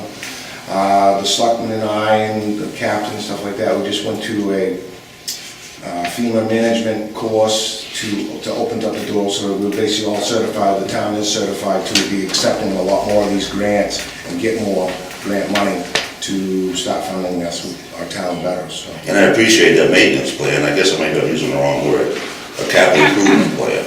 Right. Because I know when I worked at the school, and we got the grant for removing the asbestos, or fixing the roof, or different things like that, the only way we could get that was we had to have a 5-year approved plan. This is what we intend to do the next 5 years. Understanding there's a good chance it's all gonna change over the next 5 years. Right. But you have to have it written down. And you could get, hundreds of thousands of dollars probably in grant money to do some of this stuff that you wanna do for special projects. No, that's a very good idea, and I will definitely discuss it with the selectmen and the road committee and go from there. Do you see much money out there as far as maintaining water quality around the lakes and maybe helping improve those roads? There's a lot, there should be, I believe our town should be helping out our lakes down the road as soon as possible. There's a ton of money out there for that. There is, Who writes those grants, though? Who do we get to write those grants? You can hire people. AWOL will, when they come up, when they get something that comes across their desk, they'll generally call the planning board and say, hey, we have, and that's where a lot of these stormwater maintenance things come into effect, is that the Acton Wakefield Watershed Alliance has been working together with the town to create these ordinances. Sanford hires their own grant writer. Exactly, and AWOL's doing it basically for free. We give them $5,000 a year, as a donation, but. It might be worth $5,000 a year for us as a town. Absolutely. To have somebody write grants for us. Yeah. The door is open that the town can actually go on and work on our greater bodies of lake for associated, people in our associations, so that is open to all. Now, was that part of a recent law change? Or? Yeah, it's happened a couple of years ago, and it started with the 911, so as fire trucks and all that can go on, but they've opened it up for the great bodies of lake, not just any pond and this and that, but the larger lakes and stuff like that. Dick Nass and Bill Gannon worked very hard in Augusta to get that changed back a few years ago. Thank you. All right. We're back from our break, and Mr. Winchell is up. How you doing, guys? Do you guys have my 2013 budget? Yep. The one I wrote out? We have the dollar amounts. Okay, you've got the dollar amounts. We've got this in the worksheet. Okay, I didn't get Right. that. Yep, that would be it. Yep. That'd be it. I'll just sort of semi-share. And what I've done, like I've done in the last 4 years, well, the past 3 years, I guess, I've given a list of my duties, where my road maintenance money goes. And of course, you've got your mowing, your brush cutting, spring cleanup. My coal patching, what I've done on there is I've given a dollar amount on the coal patch, what we're paying now, which is up to about $95 a ton, which is for regular coal patch. At some point, we have to, that number increases in the wintertime when I have to go to Pike and get what they call a super patch and stuff that we can use in the wintertime. It's more pliable. And of course, I've given you a price on, hot top. Sometimes we'll actually hot top in spots, cut them out hot top and most potholes get too bad. And you can see it's considerably cheaper for the hot top and the coal patch. You have my road grading on there. This line item, we've been renting equipment like chippers, certain compactors that we don't have. So that line item there has not changed. So now we got the Public Works. The Public Works building, what we've been doing with that budget there is we've been buying our cutting edges, our brushes, and our blades for our cut-off saws, and our signs. And this year we spent roughly, I believe it was $4,200 on our radios. We had a bunch of radios that weren't a narrow band, that weren't able to be made applicable. And so what we had to do is we had to purchase some more radios, we had some installs, and we had to go to narrow band. So that took a really big hit this year on that budget. Also signage, we, between Scott and I, there was quite a bit spent out of that. I ended up actually having to spend money out of my road maintenance to cover my $4,200 worth of signage that I did this year, for our private road, for our 911. So I have issues with this line item. I believe we may be overextending this line with what we're purchasing out of this. It's working, I guess, depending on whether or not you have those, big hits like the radios and stuff like that. But at some point, I would like to recommend in the future that we start pulling our cutting edges out of our plowing and sanding and our brushes out of our road maintenance, because what you're doing is you're pulling out of wintertime for one and then summertime out of another out of the same line item. And it's too broad. Two different animals. Two different animals, and but we're not proposing that this year. I think that's gonna be something I'd like to propose next year. So we've kept that line item the same also. We were hoping that we were gonna have some money left over this year to build. We wanted to put a little maintenance to the building itself, the roof on the lean-to off the sand shed, the entrance. During Irene, some of the shingles came off, and then Sandy took the rest of them off. And at some point this year, we're gonna have to make effort to make sure that it gets done. Scott and I are gonna have to, call and get some bids to see if we can get at least a roof on that to prolong, this sand shed issue that we're having. So, of course, that's another whole story, so I don't want to get into that. So that line item has changed. Stayed the same. And let's see here. Oh, I have that there. Okay, stockpile. You guys discussed this already. You agree with that, Dave, with that salt deal, I agree that, with Slemmon's advice? yes, because I personally think that I would rather have that money put into special projects. The issue I'm having, I guess I'm gonna have to skip a couple things here, is my District 2 road, I call it road surface reconstruction. That's the way I believe it should be wrote. The problem I'm having is, we have $90,000 for hot top, but you can't apply hot top unless the road's ready for hot top. So if I take my $84,470 and I apply all that money to get a piece of road ready, then I don't have monies to go grade dirt roads and this and that. That makes it pretty tight. So what I end up having to do is I have to use some of my $90,000 to get that road prepped. what happens is, instead of getting your mile of hot top of road, you're gonna get, you know, you're gonna get 2/3 of that, you know. Are you saying it costs $90,000 a mile? No, it depends what you're doing. I mean, what I did last year was, I spent roughly, I believe around $70,000, rough number. And what I did is I hit troubled spots that were bad. And we went in, we ripped out the rocks out of the road, we re-gravelled. Matter of fact, the section up there on Young's Ridge where you can see where I widened the road out and I put curbing down. That section of road there, we had quite a bit of work to do in there to get that prep for hot top. We couldn't just overlay. We couldn't grind it because we knew what was underneath the road, so, you know, that was gonna be a wasted cost, so I went in, we pulled large rocks, took what we knew was coming up through, and, what we did is a one-shot base, okay? And that one-shot base is what I call a bandage. I'm hoping that what I can do in the future is, I'm gonna match up to that and overlay that at some point. But to get my max mileage, I'm doing the one-shot base. I'm not gonna be able to do that this year. This spring, we're gonna be up on Hams Hill, and we're gonna widen that out, hot top right out to the ditch line. That way they don't have to worry about the shoulder, and we're gonna put some curbing up the right-hand side where there's no room for a ditch line, and prevent the washing out that we're getting. And down on there, we're gonna have to shim and overlay, because the road has sags in it. And if you put a one shot on that, well, I don't believe it's gonna last very long. Before you get too far, Dave, if you don't mind, Yeah.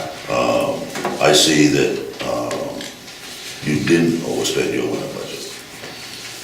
No, The well, number's right here. On the right line. the $84,000, I mean, 76,000, I'm sorry, the 84 is the general maintenance.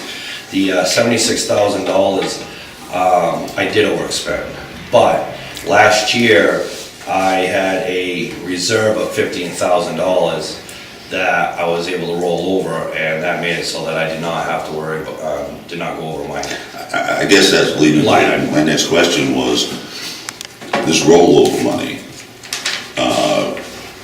in, we do that in all the different, departments within the road budget, you know, the different accounts. We do winter maintenance and the paving, right? We do winter, summer, and paving.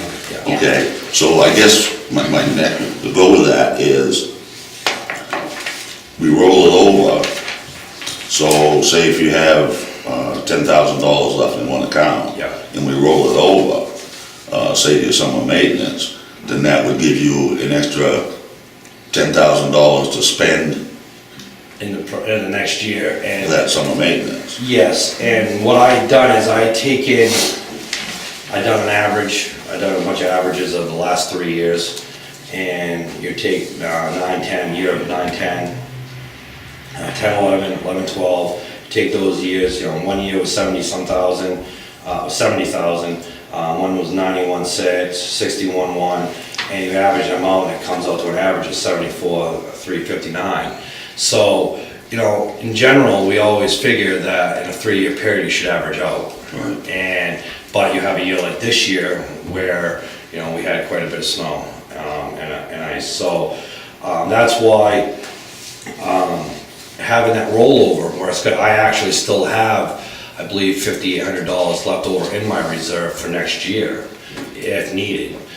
So the rollover is very important, you know, and it helps us, you know, along with the process, obviously, instead of having to go to town meeting.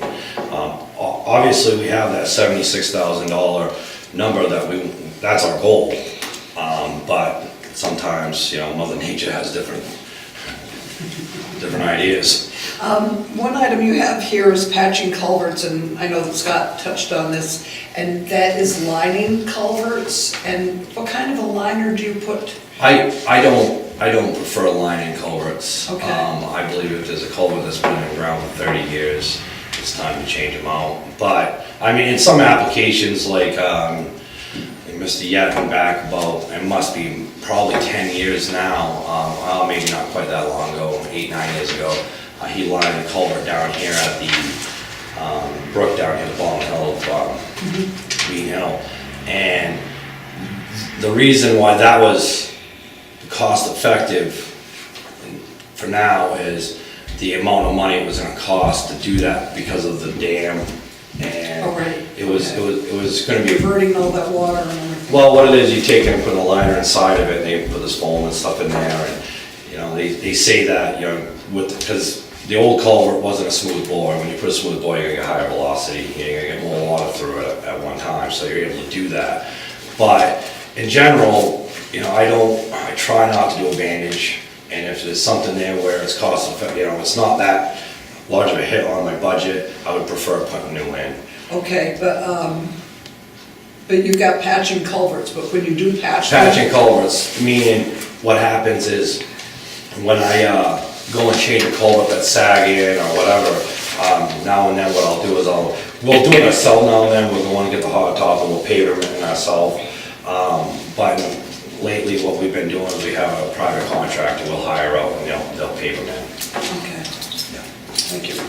So, Oh, I see, okay. Yeah. Not patching the culvert itself, but patching to hold it. yeah, I don't put patches on culverts. I've extended them before, but no, that's not usually Okay. a good tendency to do.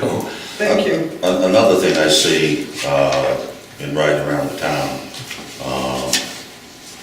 more so, Scott's got a pretty good handle on the north end of town over the years. Plus the fact that on the north end of the town, the stuff that you're responsible to maintain on the south end of the town, a lot of it was never state aid roads. So on the north end of the town, you have a better road base for the most part, the stuff that was state aid.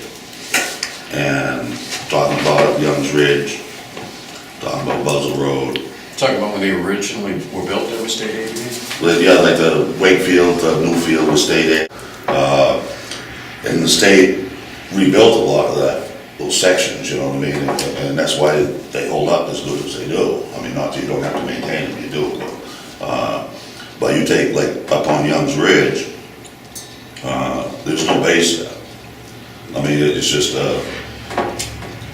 so the difference is, I guess, is what I see in when David was talking about is paving and is prepping. If you're gonna go out and fix the Buzzell Road, for example, you're gonna spend a lot of money getting that ready to pave. Well, yeah, and I've got some prices for grinding it. I don't believe grinding it's a good idea because typically when you grind, you want a good base underneath the road. And the road's settled in the wintertime, in a lot of spots, it could be 6 inches. With the center of the road, it'll be 6 inches lower than the outside of the road. Right. Which it should be the opposite. I mean, it worked very well down here on the St. Page Road, what Scott did, and what you did, it worked very Yeah. well, but that was a state road.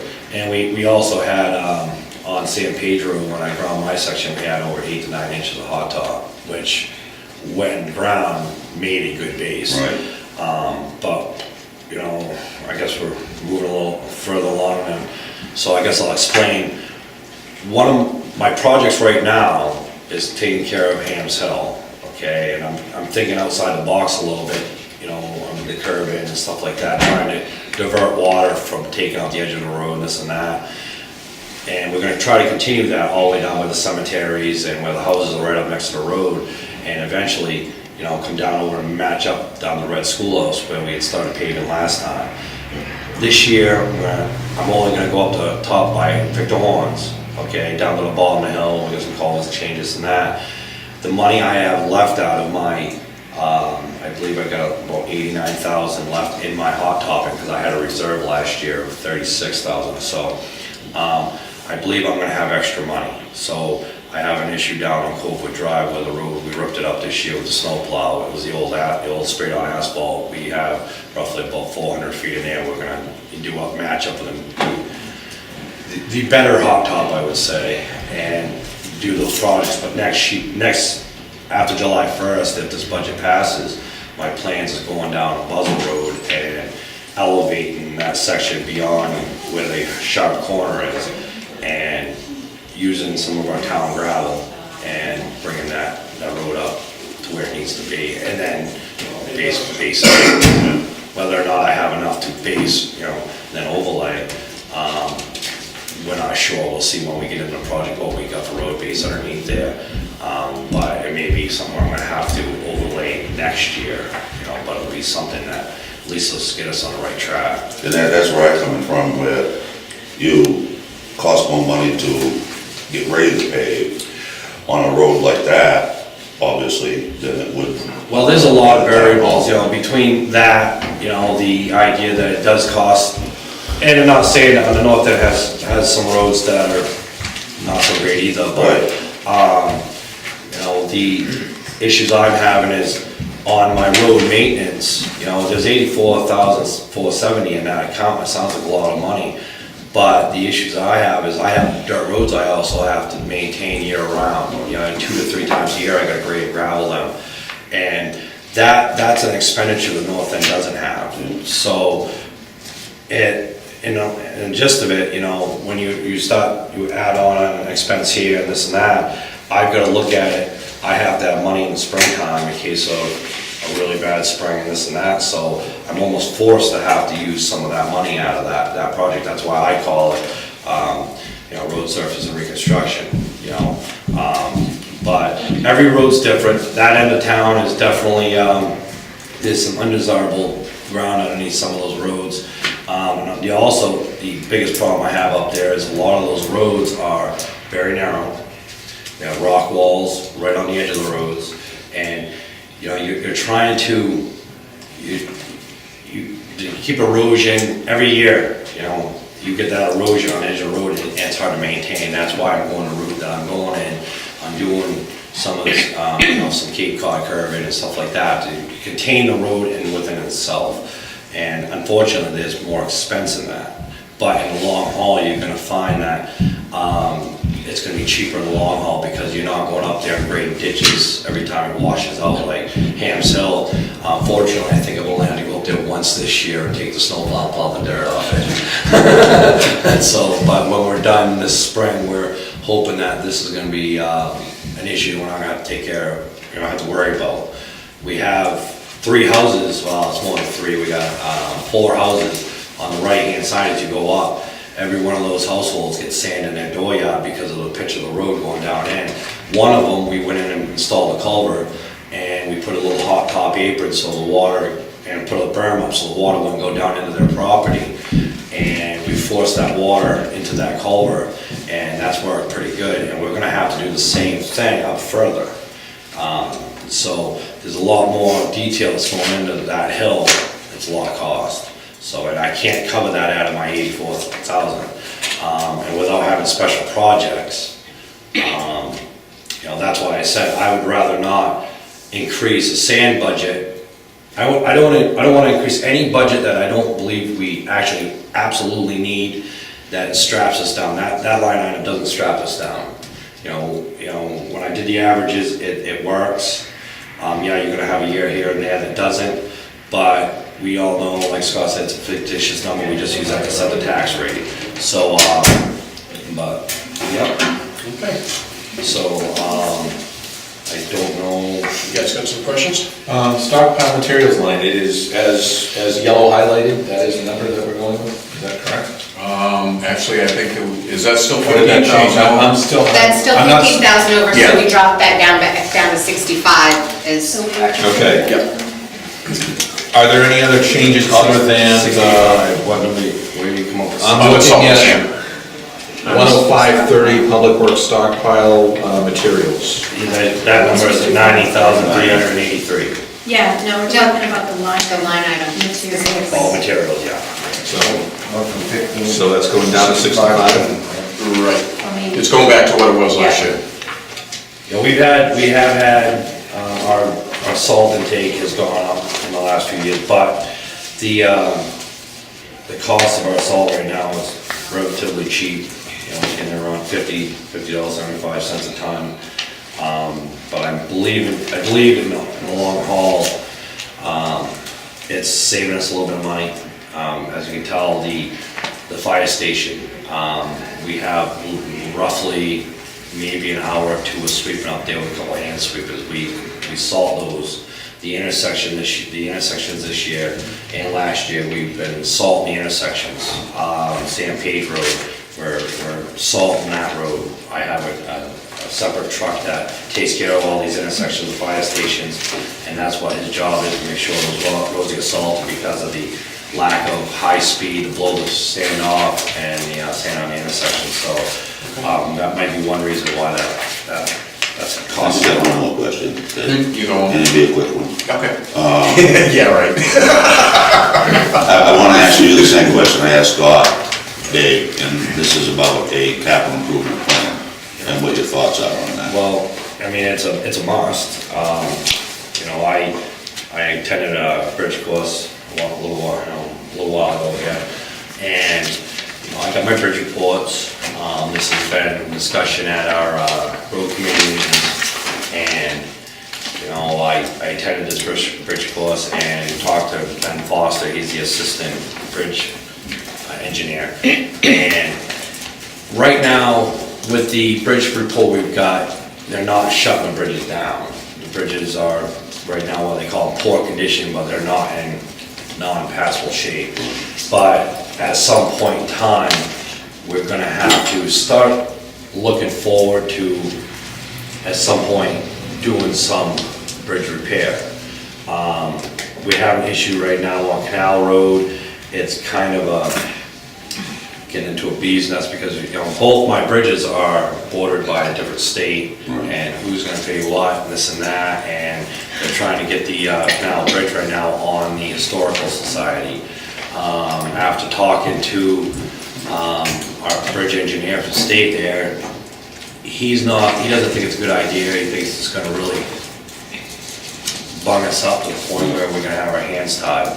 But we're gonna have to start at some point between the bridges, and like we talked about the sand shed, you know, at some point, where do we go with that? Right now, we've been lucky, hasn't deteriorated any more than it has in the last, I don't know, 14 years or whatever it's been up there anyways, probably more than that. But that definitely is gonna be an issue at some point. Capital improvements for roads, I believe that I would be more worried about bridges, sand shed, the road improvement stuff. I believe we can do through special projects. I believe we can do that, come to the town and present, if we have a road bad enough that has to be completely reconstructed and it's not something we can go through our original budget and do it feasible, then that's when I'm gonna have to come to the town and do that. And, but if we were gonna do a capital improvement, I believe it should be for stuff like that right now, because I think that's probably more stressing. Anybody else?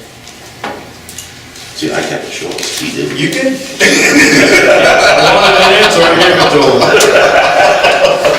Thank you, sir. Okay. Anybody here from the rec department? No? All right, the rec department is putting in for a flat budget. Their budget is flat, their revenues has decreased. Yeah, it's Just really- want to point that out. Why is that? Participation has decreased. There's a lot of things that enter into that, that's why I'm really kind of disappointed. Take care, everyone. See you, Scott. Maybe Ted, when we have our meeting, kind of stuff. Warren Finance Meeting. Yeah. We'll get somebody to I'm not selecting anymore, Ted, you are. No, thanks, bud. When we have a warrant finance meeting, hopefully somebody will be here to answer some questions, because I do have, from people around the community, quite a few questions to the financial thing with the rec, and what they're doing with the money. Can you get somebody from them to come to the Warren Finance Meeting? Yeah, I thought there was somebody coming today, but they haven't shown. They might want to do that.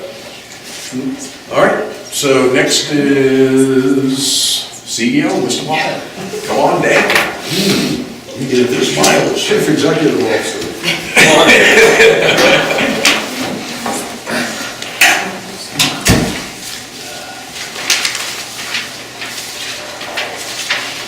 Apparently somebody admitted that sheet there for my, The CEO's one? yeah, That was done on purpose. okay. Can you pull that off? I know people. Michelle? Michelle?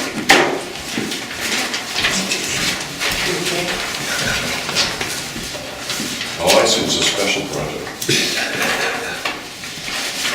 you have one? Penny should be, what, Planning 115? board, 495? 10215, it's the last item in general government. Isn't that donations?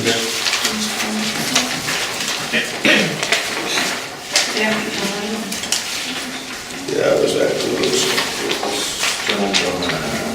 Okay. CEO inspection. You got it, Ted? Actually, this planning board minus health and welfare. Nope.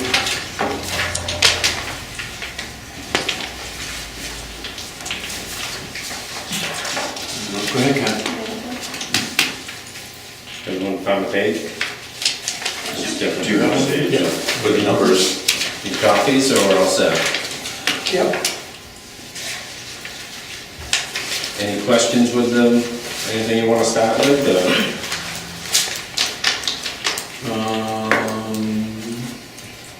Well, in our packet here, Assistant CEO, and which new sign? Yeah, that should have been removed back down to the last year's budget of $160. The selectmen didn't support it, so I withdrew it. This special article request you made? Correct. So, okay. Thank you, Ken. Withdraw. Thank you, the selectmen. Well, what it was is the new zoning that we're voting on this summer would require a second code enforcement officer, so we can't see bringing in a second code enforcement officer just for that zoning, when a lot of the people are already doing it. Down at Wilson Lake, they just did a road down there, and they already put everything in there, so why charge them a fee to do it and hire an inspector to go down and check on them, when all of our, we give what, $50,000 or $60,000 to the Lakes people, the different organizations, and they're doing a good job on keeping an eye on it, making sure everything's doing right, they get grant money and everything else, so why put new zoning and put another code enforcement officer in? So speaking for myself, not for the board, I would have voted against the funding of a new code enforcement officer, and I would recommend not to vote for the change in the zoning also. And plus the fact that anybody that does any work around the water now has to be certified anyway, according to the state, so. Tell that to the guy I found yesterday. That's gonna be a huge issue. The additional code enforcement officer time, that new zoning probably would have only been 10-20% of his time this year. It's really getting to the stuff that's not getting done right now, the files that aren't getting closed out, the checking up on the tree cutting, the replanting, none of that stuff's really getting done like it should. So that would have just been getting caught up on the day-to-day stuff, but I realize this isn't a good year to add to the budget line, so we'll try again next year. Well, the other concern I had, and Kenny, correct me if I'm wrong, is maybe the way it's been written and it's been accepted all these years, is all this work that's been done on the zoning has been done by your secretary. The one you had last year and this year has spent many, many hours on that. And we have a planning board budget of $4,100, so all of that money that we're spending on that planning for that planning secretary is not being shown, and then it goes into Kenny's budget, which then goes into our budget. Planning board asked for $4,100 for advertising and things like that, but I think if the planning board is gonna produce zoning like they did the comprehensive plan, then they should come to the town and say, okay, it's gonna cost this kind of money to do this new zoning, and this is what we want in our budget. I don't think it should be in Kenny's budget, because then his secretary has more time to do more work, which frees him up for more work. So I think that's a change that we need to make this year. If the planning board plans on spending a lot of time and a lot of town money on coming in with new zoning, it should be in the planning board's article so that the town knows where the money's being spent. 100%. Over the last couple of years, our office has been requested to assist the planning board, assist the zoning board with helping them draft the articles, so it's just not my secretary. I'm probably 10 hours a week on additional zoning and stuff, and then bringing it to town meeting and running through that process. So that adds more time in here, which doesn't allow me to do the other things also. This probably something the selectmen really need to look at too. Was that? That's something the selectmen really need to look at too. Yeah, I think, if we're gonna spend that money on doing those things, then it has to be in the planning board's budget and not in Kenny's budget, because then he's not allowed to do his job that he's supposed to be doing. And plus, every time we give him more zoning, without giving him more hours or more money, then more and more things are not gonna be done. So at this time, it's when it's already being done, and we have all of those people that we're giving $50,000-$60,000 in donations to make sure the lakes are being kept clean, I can't see spending more money from the town's point of view to have a code enforcement officer to go out and tell them. I mean, they've got grant money and everything else, and they're doing a really good job. I mean, that one particular road down on Wilson, it's amazing what they've done down there. And it was all done with the people on the road kicking the money in to do it, so. Which road is that? Eagle. Eagle. Oh, It's amazing get what rid they've of the done. speed bumps? Yep. Oh, good. But they lock the gate so you can't use a shortcut. Kenny, are you 40 hours a week? 25 25? is what I'm compensated for. Normally, it was 35 last year. I tried to tighten it down to really find out what I was doing, and the job doesn't get done for under 30 hours a week. And again, these I can't believe I'm being so liberal. It goes back to what I was saying earlier about the different people in different departments not being compensated for what the worth really is. And I think, like Kenny's a perfect example of, it doesn't matter if he has to work 50 hours a week, he works 50 hours a week. And depending on what time of year it is, what he has to do. And the amount of time and the classes he has to go to, the meetings he has to go to, the amount of money that we're paying this person compared to what we're paying other professional people in town. I'm not going to promote to pay him $60,000 a year, but we're getting a heck of a good deal for what we're paying.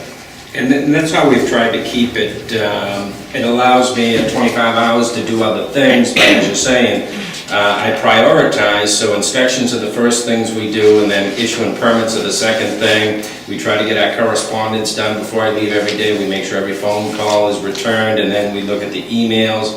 But when you're starting to work an extra 5-10 hours a week for just to reduce your hourly rate, the complaints are what is out at the end. They're just not being addressed. But we had one gentleman, his permit fee was over $5,000, and it's really not fair to have him wait 2 or 3 days for a permit. They're out there, they're ready to go, and we keep those guys, any inspection, even if the permit was $29, we try to get those guys same day, next day. What are they building? Camp. Really? You'll see that when the assessor goes out to offset.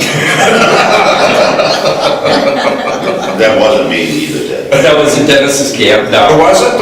No, replacing the one that burned? Yeah. We went into a lot of his, so. We did a couple of extra things last year because they hadn't been done for a long time, the 911 maps. Yeah, we went through and looked at every single parcel in town. We had all the girls give us a hand with it, and we determined if there was a house there, if the street address was correct. We looked at the photos and tried to get the assessing, and we found hundreds that were inaccurate. So that was huge to bring that up, and we try to keep those every time something new goes in. We've changed our forms so everybody downstream can tell if it's a new number or new plotting or something like that. We had cartographics go out with a GPS backpack and was able to plot the places, so the maps are, I would say, almost 100% accurate now. And they're ready to, they're being printed now, and we'll have them here in town Yeah. pretty soon. Now, do we do that as a special item for that? No, we just absorbed it. Put it into your budget? We had, the subcontractor cartographics fees were put into the assessing line. As far as the actual work being done here in town hall was kind of absorbed department-wide to whomever secretary was doing the work. Okay, so we didn't ask extra money to do that. No. What was the other one that we did, the other project that's not finished yet? Was that mapping also? Plotting was the aspect, but I think both of Building those. plotting, that one. Building plotting? Yeah. Is that's not done yet either, right? I think ours are also. Oh, okay. Graphics are with that. No, I was just looking to see if there was money that we had asked for extra last year that we could put into your budget, but obviously we have just absorbed it. Now, the money that we absorbed from assessing, that was because of the way we changed assessing last year, so we had that extra money. But we wouldn't have that extra money this year. We will probably not have Okay. extra money this year. Because as you know, everybody's fees go up. Everybody's fees go up. Yeah. Okay.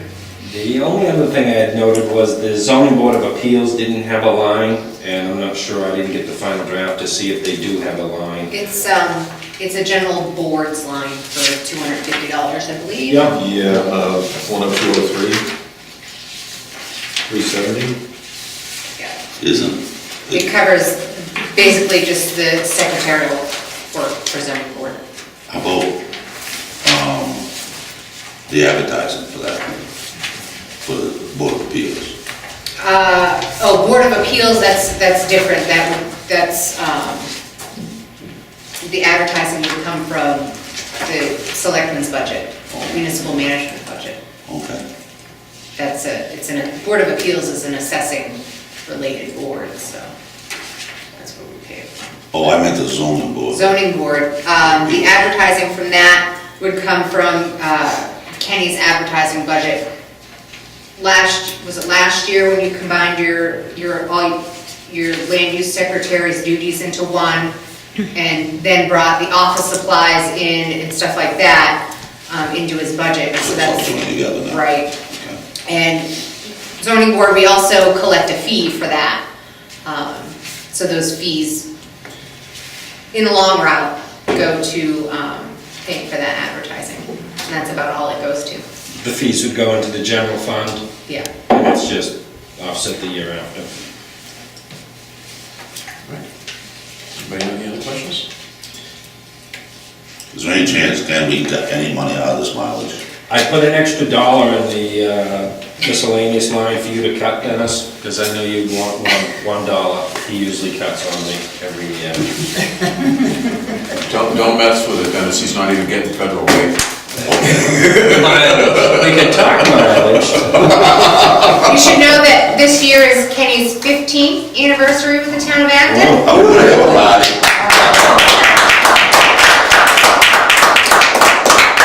And he'll have to be taking the next month off because he's not utilizing his vacation time like he should be. So I need to I told use him he had to 95 stop hours. working and use it. And vacation? 95 hours in 3 weeks. We started a few years back doing contracts, 3-year contracts. Do we have one of them with you, Ken? No, I'm at a 1-year appointment.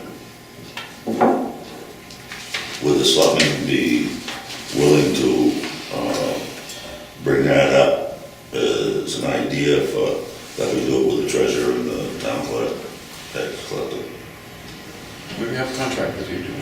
Not a contract, but our appointment. Yeah, your appointment is for 3 years. You changed us last year. It used to be a year and you changed us to 3 years. We changed that when I was selectman. Right. Yeah, we can change the appointment, we don't need to do a contract, we can change the appointment. Is your appointment for 3 years? 1 year. His appointment's for 1 year, Ted. Yeah, that's what I'm saying, we could change the appointment to 3 years and have it the same as the other. That's what I meant. Yeah, we can do that. I sleep better at night. Y'all set? Yeah, I mean, that's pretty obvious with the changes that happen in this office, so you never know which board you're gonna have the next year, so if you have 3 years, at least you know you've got job security for 3 years, so. It's a fire at Will State or a hire at Will State. Yeah, that's true, that's true. Thank you, have a good day. All right, Michelle, we'll do Michelle and then we'll take a break. I'm just kidding. Jen knows I'm gonna talk fast because I don't like to talk. Is this Michelle as treasurer or are we? This is treasurer. Okay. Yep. My department head salary, I had initially put in for 1.7 as was requested. In discussion with the board, we have proposed a 3%. I'm not a big fan of the cost of living raise, I'm a big fan of merit raise. I have, since I've been in office for 3 years, I have taken a lot more responsibility than was initially put in my lap. And I think I'm absorbing from different departments that maybe it better fits the treasurer's office, but it was never there before.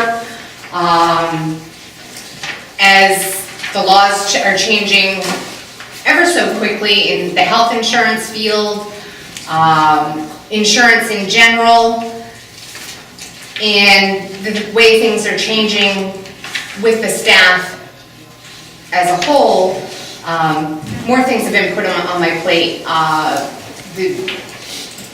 Maintaining the FEMA paperwork, overseeing the warrant as it's prepared, overseeing the health insurance policy, going to classes, keeping up with health insurance laws. We've got big changes with Obamacare coming up.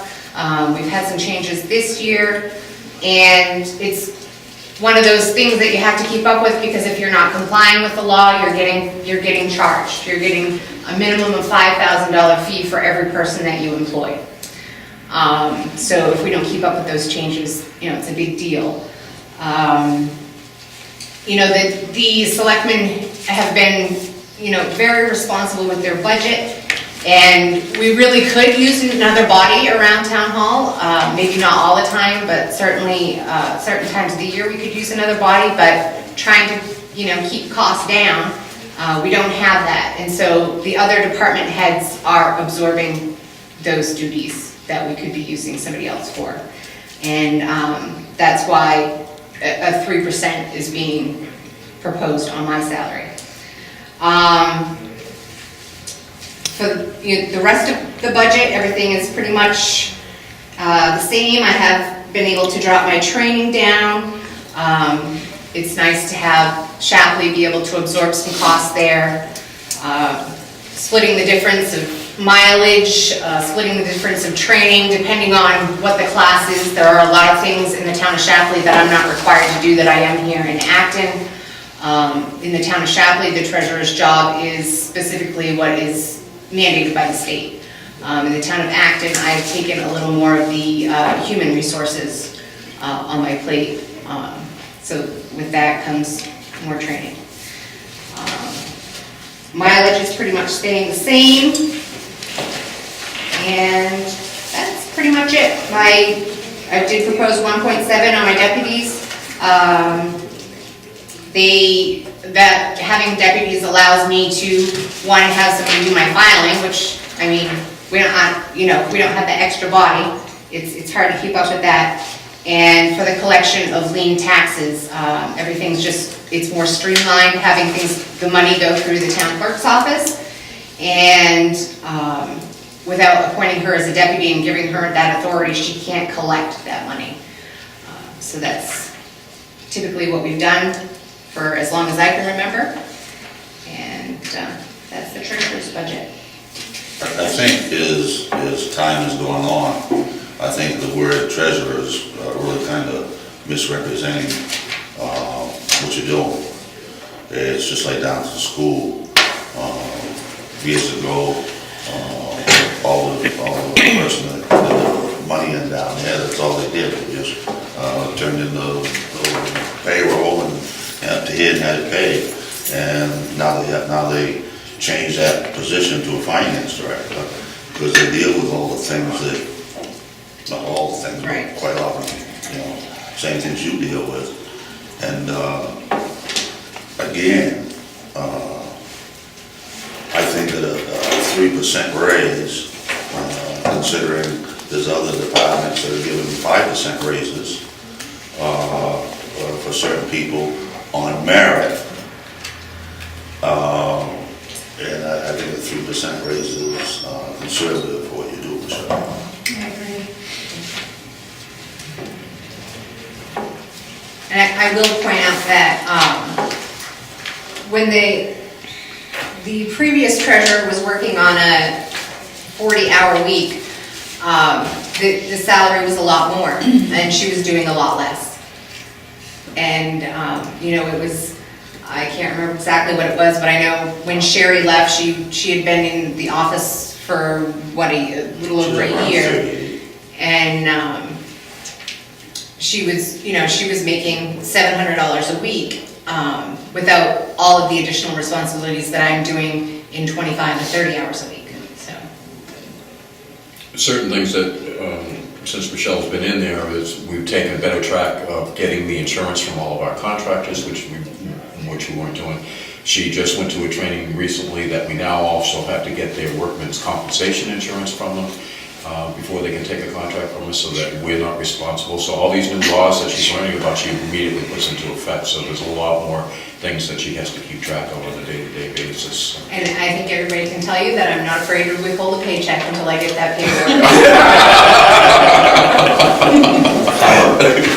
But she has saved us, as far as I'm concerned anyway.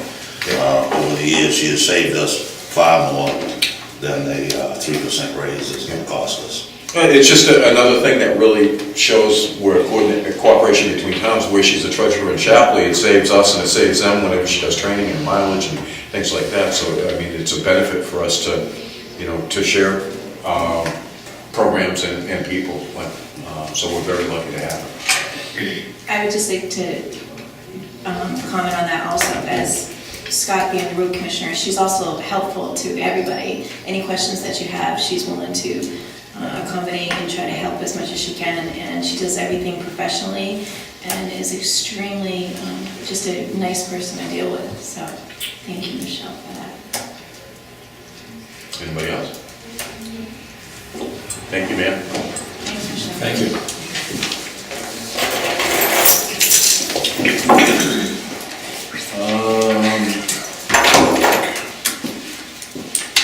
Are you ready? I'm ready. Jennifer? You know I'm ready.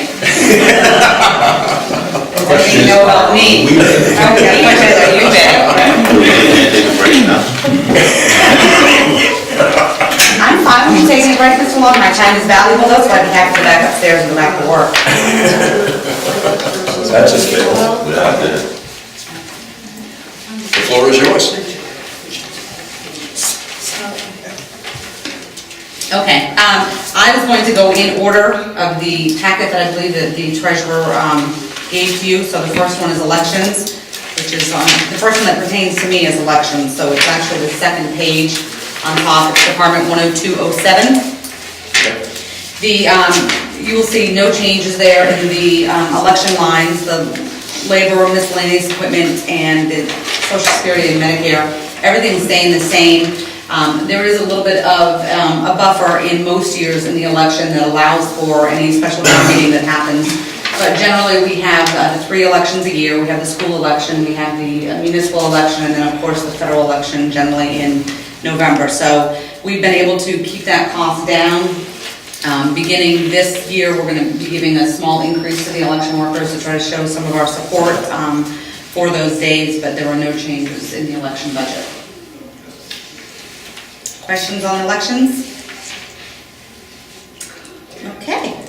Register of Voters is the other position. The next one, Department 102-08. Same thing, there's no increase here on this position at all. This is the position that's required to be here. All hours of the town hall is open to oversee voter elections, voter fraud, anytime someone registers to vote. The CVR system that I know I've walked through most of you with, the state now mandates how we handle elections. We are doing everything from scanning our voter cards now so that we can compare signatures from town to town, and they put a lot into this system to try to cut back on people registering more than one town or not being qualified. So that's what this position pretty much does. There's no set time. Anybody can come in during any hour, register to vote, or certainly it could be a problem at any time. So this is just a flat salary as needed. No increase. Any questions on the register? Good. That's too easy. All right. Turning the page over one to the back, we have the town clerk tax collector. I'll just go down through this. The first one is the department head. That's my salary for town clerk tax collector only. There is the 1.7% increase based on the selectmen's recommendation, so that brings that position up to $35,616. This town clerk tax collector position is the position that I'm required to do when the town hall is open. The 25 to 30 hours that your treasurer works, the 25 to 30 hours that your code enforcement works, that your secretary works, that's what this job covers, okay? So when you see me here on Mondays and Thursdays and Saturdays, it's not that position. So we're gonna talk about that. So that position is just the 1.7% increase. The non-supervisor position is my assistant position. There is a 1.7% increase on that, along with an increase of hours. That position is budgeted right now for the new fiscal year to 30 hours. Does that mean she's gonna get 30 hours every week? Absolutely not. Currently, it's budgeted on the 26 to 28, depending on if she works Saturdays. The problem with that is that if it's tax time, if it's election day, I don't have any flexibility as far as having her come in a little early. You know, all of you for your different roles, maybe with the exception of Mr. Poyant, have seen what it takes on a Monday before an election to set up. I mean, it is, you know, an 8 to 10 hour day to get everything in place. So I need her to be able to come in and help with some of that paperwork. You know, on tax day, you guys vote to accept postmark, which means that I'm still getting taxes that are postmarked the 15th or 16th for several days later. I have to go into my software and actually convince the computer that it's still the 15th, so it's not charging interest. That's not something that can happen when the office is open. There are a variety of different things, whether it be my vacation or if I'm coming in late, that currently she walks in the door at 9 o'clock. Sometimes she starts getting paid. So even if I wanted her here at 8:30 to get the computers turned on, to get everything out, I'm not able to do that. So the difference that you see there is based on a 30-hour work week, and again, that will be at my discretion depending on what's going on in the office. So with that, you would be able to ask her to come in a few minutes early? Yes. I budgeted on the 52 weeks at 30 hours. She'll probably still stay around the 25 to 28. You know, you may see 30 one week, you may see 32, 33 a week if it's an election week. Or, you know, as our non-residents start to come in, they're a huge part of our tax base. They deserve, you know, quick, efficient service when they walk in. So we're going to be very busy. So the premise is that it would average 30, but maybe more, maybe less. Yes. Depending on what's going on. Exactly, depending on discretion of what's going on. So the Social Security and Medicaid have stayed the same. Well, those are based on the salaries you see above. The equipment line, I dropped just $200, thinking I had a little bit of flexibility there. That's all equipment in that office. And I want to point out that this includes, and even back to her assistant hours, she's my assistant for town clerk, tax collector, and register of voters. So even though, you know, those extra hours may be doing register of voters or election stuff, we just pay it all out of one line to make it cleaner. Equipment line, training is the same, dues are all about the same. I belong to the same committees and boards outside of the town that I pay the regular dues to, nothing goes up there. Lien cost, leaving the same because, again, that's one of those lines that, you know, I can't pinpoint how many tax liens I'm gonna have. I can't pinpoint how many parties of interest I'm gonna have on one particular property when I start looking at it. So, am I expending that full amount? No, but it's close enough that there's enough of a buffer that I feel confident that we would still make it. Next one, tax bills, you're gonna see a $200 increase there, and that is just simply based on the postage going up. It went from 45 cents to 46 cents, so certainly when I go to outsource my taxes this September, October, they're gonna be looking for an increase, so I have budgeted based on that. Mileage increase went from $400 to $650, that's just based on need. Town clerk, tax collector, you know, like Michelle, unfortunately have different hours. I'm constantly going to the bank for change for the cash drawer. Mileage that also comes out of here falls under some of the office manager, you know, whether it's going to buy cleaning supplies or training. This line is going to go negative this year, so that increase is based on mileage. And what I essentially did was took that miscellaneous expense that used to pay for the post office box and zeroed that line out because I really don't need it, and just bumped it up. So overall, last year's town clerk tax collector budget was $66,234. That's everything combined, and is up to only $68,462. Questions?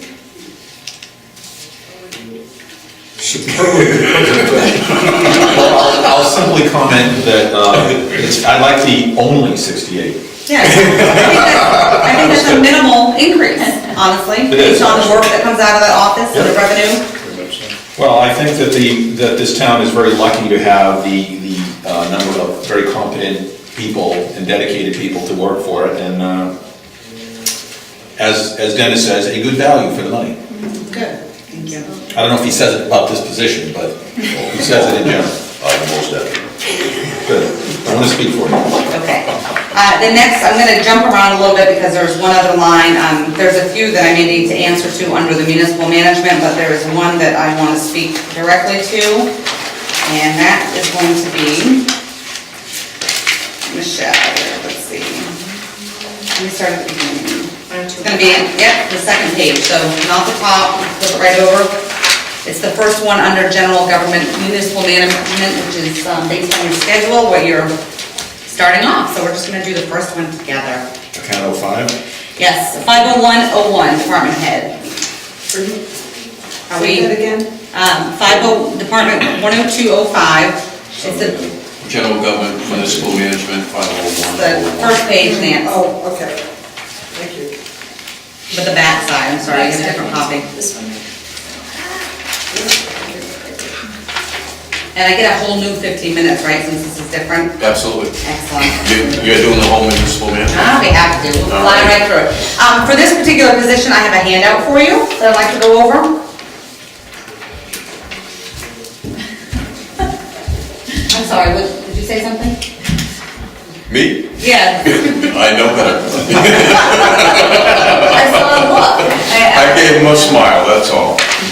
Okay, so the first one there, 50101, is department head. This is the office manager position. Office manager position. So now we're gonna talk about tying exactly what I do here together. The current salary is $8,302. Do you have a question, Mr. Long?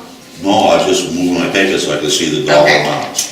So the current salary for the office manager is $8,302. That is the yearly stipend for this position. There is a request going in for it to be $12,500. We're gonna talk about where that difference of money with the selectmen have in mind is where it's coming from. You'll see Michelle's comment as far as the offset.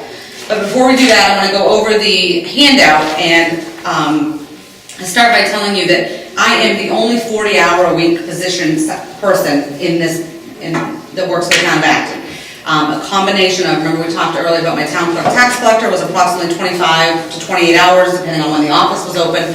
The remainder of the time that I'm here or working from home is part of the office manager. So all of that time that I'm here is generally doing these other items. If you look at the handout, the top is just a breakdown of the proposed secretarial support salaries. I thought it was important for you to see what the current, because these are two different people, two different positions.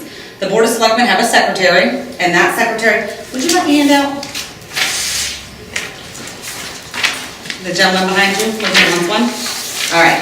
The Board of Selectmen secretary, her proposed salary with the increase is $22,382. That's the Selectmen's direct secretary who does their minutes and does their average, their posting and their everyday work. The office manager salary, to pick up the difference, is $12,500. So essentially, you are paying those two people a total of $34,882 to do a combination of everything that happens administration-wise to run this town. I did put some neighboring town comparisons for you there. If you look at the town of Shapley, the secretary, the executive secretary for the Board of Selectmen in Shapley, that has the same office hours as the town of Acton, makes $46,350. 56 though. Nope, well, let me finish. $46,350. She does have an office assistant who makes $10,000. So you'll see those two positions total 56. Okay? I can't believe, Bill, you tried to correct her. Do you think she has wrong numbers? I've been here long enough. Thought it was a I'm just trying to be thorough. The Lebanon secretary, executive secretary to Lebanon is $49,125. Alfred's secretary, which another neighboring town, makes $46,217. And then Limerick is at $30,888. So if the figures are approved, Acton is at $34,882. So very quickly, because some of you have heard these, I just want to go on the record for spelling out some of the office manager tasks so you can understand the difference between the secretary that's in there and what is put on me as the office manager. First of all, I maintain and update the town's website. Other than the treasurer's page and the planning board page, everything else that you see on there comes from me. I maintain all of the meetings, the schedule, the minutes, everything that's on there, the home page. I maintain that website. I do a lot of that work from home, but I do that on a regular basis, and honestly feel like it's kept up to date well. Get a lot of compliments on our website, and I think that it has a lot to offer. Maintain the Maps Online export.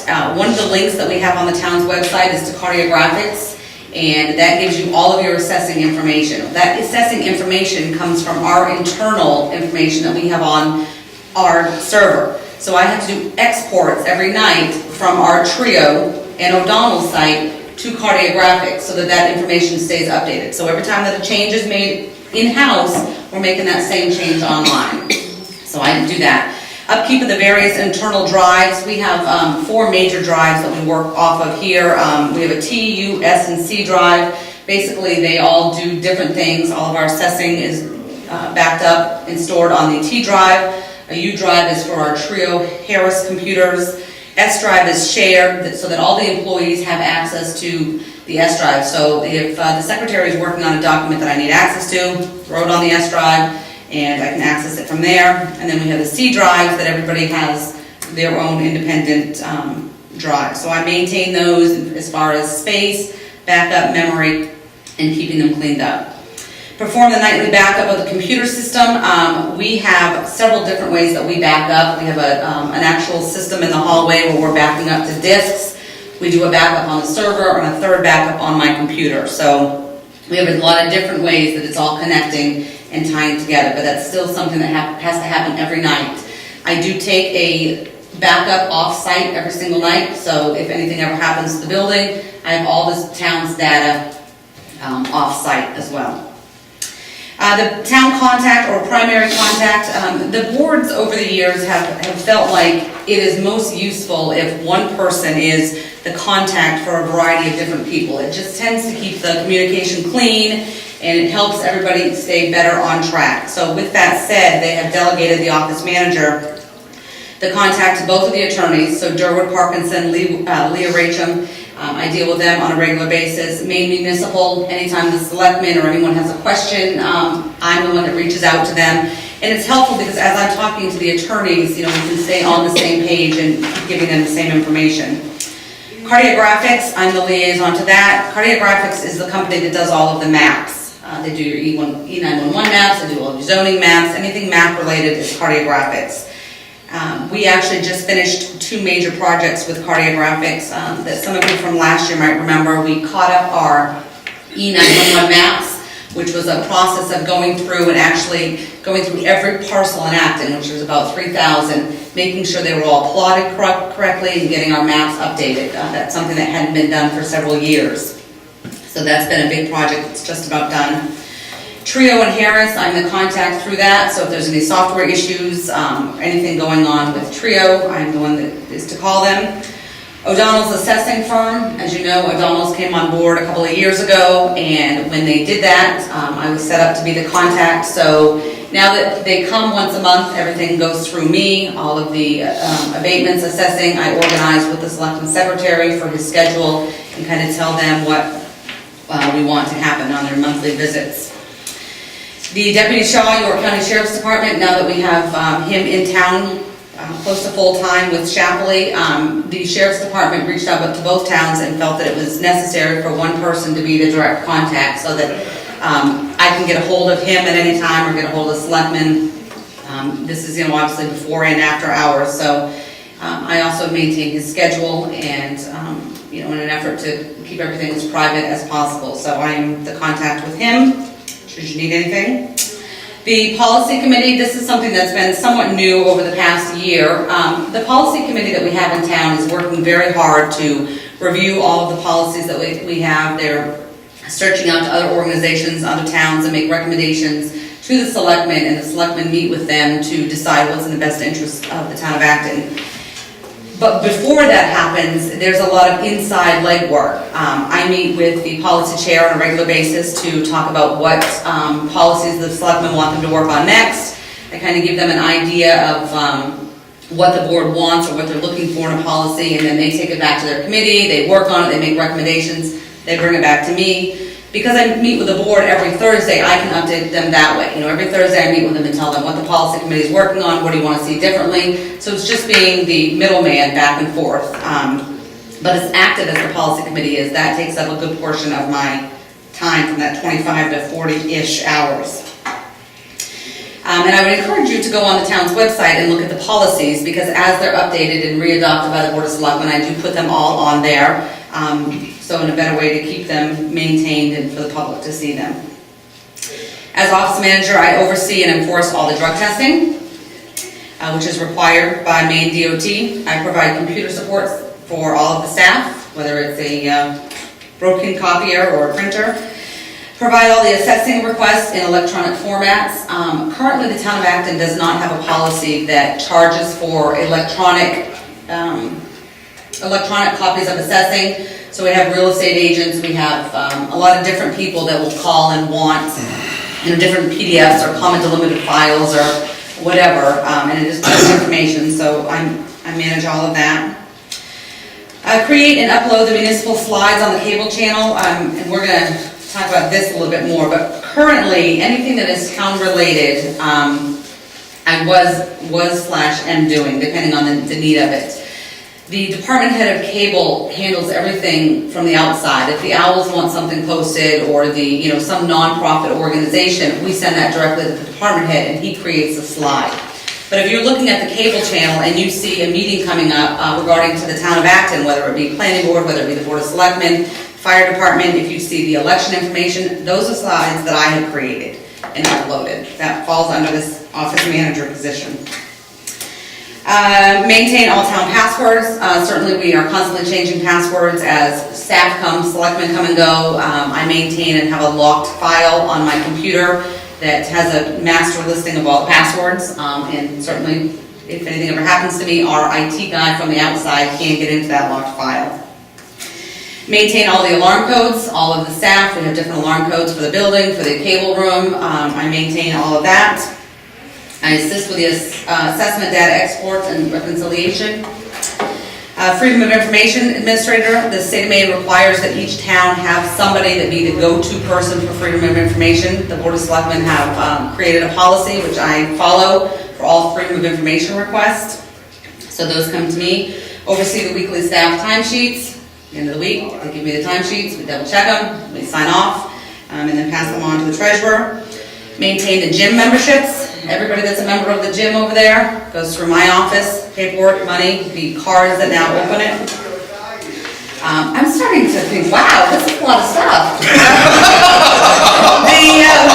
I'm starting to reconsider those numbers. Oversee the ordering of the town hall. This is something that Michelle certainly does it sometimes as well. We have a debit card with I don't know if Michelle talked about this, but there's a debit card for the town of Acton. Michelle and I both have one. They are kept in a locked up vault. We do not carry them on us. They have $25 in there at all times, so it's not something that we can, that anything can happen with it.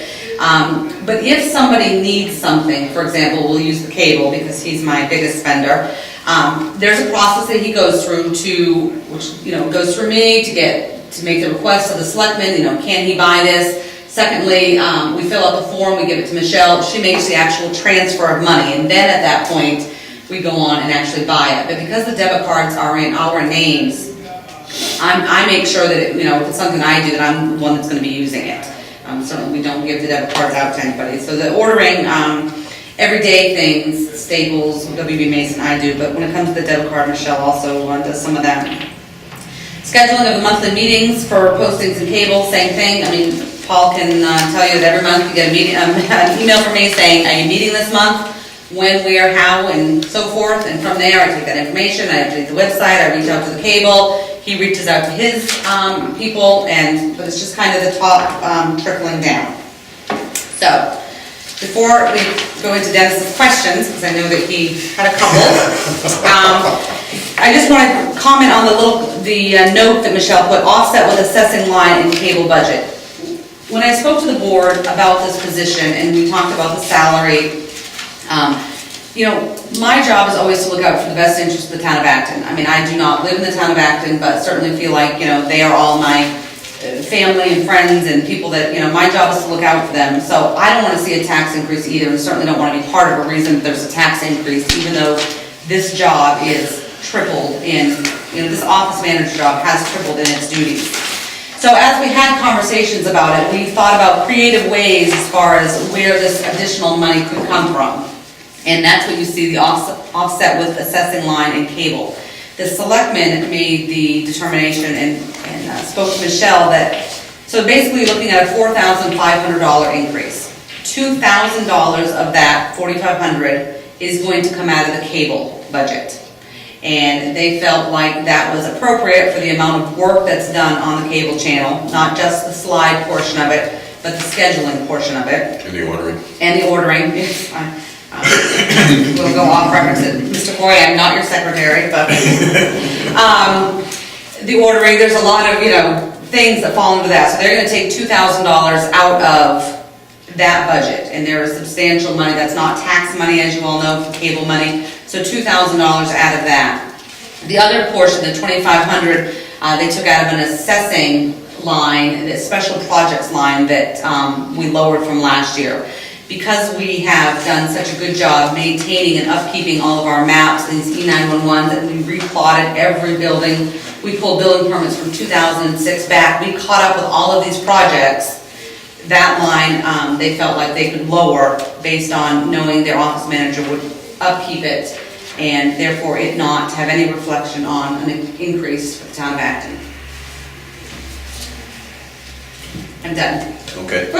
I just want to highlight a couple of the many items. The contact with the attorneys at Durwood Parkinson and Maine Municipal Association, all the courses we took as selectmen, Maine Municipal suggests that we only have one person that contacts them.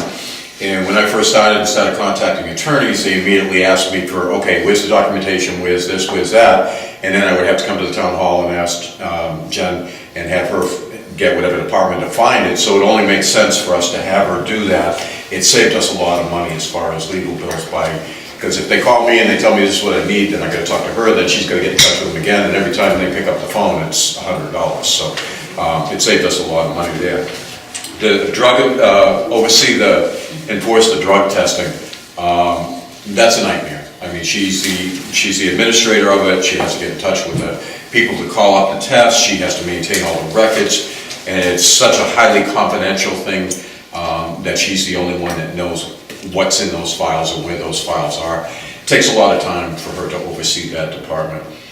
The slides and cable and everything else, as soon as, like this winter, we had several days that we canceled. As soon as Jennifer and I talked at like 5 o'clock in the morning and said, okay, we're gonna close the town hall. She's on the website putting those slides on saying, town hall is canceled today, transfer station is canceled today. So she's doing that from home, and so that's another reason why we thought it was okay to take some money from the cable line in order to pay her, because she does a lot on the cable. Plus gets a lot of phone calls when like the week we went down, or if some night the volume isn't working right or something like that, she takes in a lot of phone calls for the cable. What was the other one? I guess I covered that with the cable budget. But, I mean, everything else, I mean, it's just amazing what she does.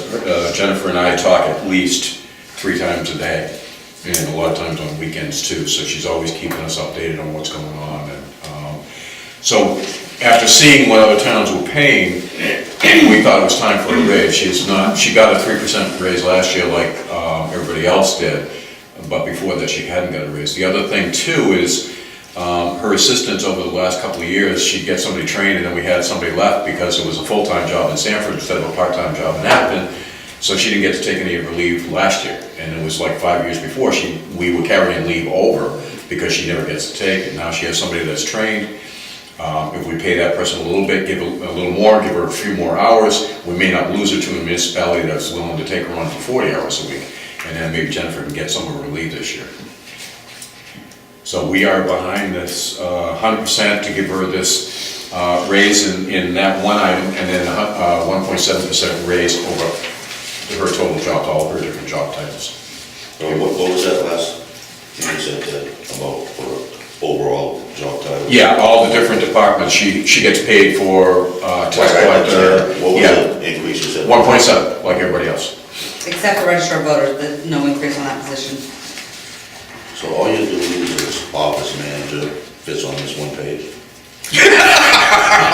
It's small fun. Yeah, small print. Well, I think you missed a few, Would you like to discuss them?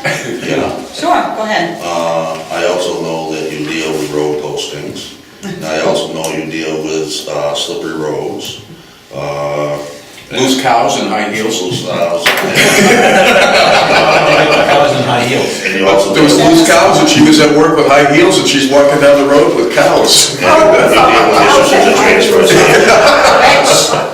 Dennis is pointing out This is additional serious. things I do. Listen. And you deal with a lot of issues at the transfer station also. And I think it's very interesting that, I'm gonna say it was 5 years ago, when I was on the Warrant Finance Committee, we did a subcommittee, and the recommendation was to have an office manager. And that got twisted into a town manager and town administrator and all that, and that was never the intent. Right.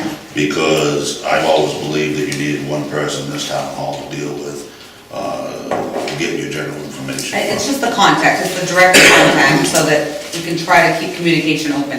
And we have another department in town, that has an office manager. And that pay is $37,000. Just for being the office manager. Office manager. And for us getting one here for $12,500, and the amount of work she does, I think is a good deal. As you know, I've always supported you as an employee, Jen. One time I did question a town meeting what you did, and you explained to me that I was more than welcome to follow you around for a day, and I never did question you since. But what I do is I want to reiterate what I said about Michelle. I think for the amount of money that we're paying, I think the town of Acton is getting a good bang for their buck. And that goes back to what I said about the fire department. Maybe their pay rates aren't that far off. But the problem is, we have employees that are far lower than what they should be, even according to the rest of the town departments. Yeah. You know, I mean, the office manager in this building is just as vital to the town as an office manager in another building. And I think really that we need to somehow, I'm not for really paying you $140,000, but I think somehow we really have to look at what Paul says, merit, and give raises accordingly. Thank you, Jen. Great job. I have worked with the town of Acton now for, this is my 7th year. Does the town let you leave the building? Yes. You may need to reconsider that. But not without contact. Yes. The only other thing that I don't agree with that she does do, is the only thing really, is I don't agree, Look at me. I don't agree with, her doing things on the cable TV. Not that she doesn't do a good job, but we pay a person pretty good money, to maintain the cable TV. And I think that an email, from the office manager should be sufficient to have any town information put on the TV. And that actually, do you wanna, I mean, go ahead, no, you go ahead, you're the boss. We just changed that Might be situation. again. Just this week, listen. We just changed that situation to where she does email him and now, and the cable manager does put those things on, so we are taking some work away. But she still does work for cable so that we can justify that we can take that $2,000. Oh, I appreciate that. That's what we wanna make sure everybody understands, is we're not just saying, okay, we've got this money in cable, we're gonna take it away, because we've been very cautious not to spend any cable money on anything but cable. But she definitely does a lot of work on cable And I- over and above, and it's because she's here whenever the town hall's open, if somebody comes in, she can send them an email and she can have them change it, but there's a lot of things that she can do right then and there, and a lot of times it's a lot easier Oh, for I her. appreciate that. Yeah, it's a lot easier for her, because she'll already have the information, so she can just put it onto a slide and put it there, rather than send him all the information, him make a slide, so it saves time and money sometimes, but we have changes so that she doesn't have to do all the slides for the town anymore. And it really depends on what the slide is. I mean, because of his split job, you know, we all know that he is an employee of the school as well. Anything election related to the school, you know, I still choose to do myself. I have access to all of the slides, so I can see what's running. You know, I can help the board make decisions about conflicts, meetings that need to be reviewed. If, you know, we often have people come to us and say that, you know, something was said that might be inappropriate or towards someone, so I'm constantly reviewing meetings on their behalf as well. So we have delegated and moved some of that over to the the department head, but it's important I still have access to it. So things like snow days or emergencies, or certainly, you know, he's got other things to do as well, I can get them up immediately, but also I can oversee what he's doing up there. Well, and this is my opinion, you cannot worry about what the cable director is doing. Your responsibility is what's here in town. And whether who it is, if they decide to take on that position, this goes with it. Right. Yes. And regardless of how busy you are at another job, Right. anybody that works 2 jobs knows you gotta make it balanced. Yeah, well, we made it clear to him also that with this $2,000 stipend that we're going, or $2,000 we take out of the budget to help pay her salary, as department head, she's now overseeing his department too, as our contact to him. Good. So, yeah, so, and she actually has been doing that all along. You know, I would call in, or somebody would call in with the issue, and she would represent the board as far as getting in touch with him right away. So that's more, she's gonna be his boss. Yeah. Oh, she's not lying. Right. Just kidding. So is there, closing the loop as well in terms of, I mean, yes, the physical act of creating the slides has been essentially passed off, but Right. I assume, you know, you would still have access to the materials. I assume in your ever-present diligence, you know, you review those materials, even though you didn't create them, that are Correct. going out on the website on behalf of the town. Well, not the website, the cable. I'm still maintaining the entire Oh, excuse me, website. yes, I misspoke. The cable, yes, I can still log in and look. You know, we look at all of them and see what's running on there. But again, there are still certain ones that, you know, if you see tulips and lots of purple, you know, I created them. I mean, there are still some that I will do depending on, you know, depending on how I feel. Is there any chance, as being the supervisor of that we can get some new music on that channel? I will check with the department head. I'm sure there's a reason. He works very hard to I'm not saying maintain he that doesn't. end, so I I'm will not check saying with he doesn't, but the it's been on there a long time. I'll add that to my list. Something. One Meg question. Williams. Yes. Policy committee stuff. You mentioned that the updated policies are on the website.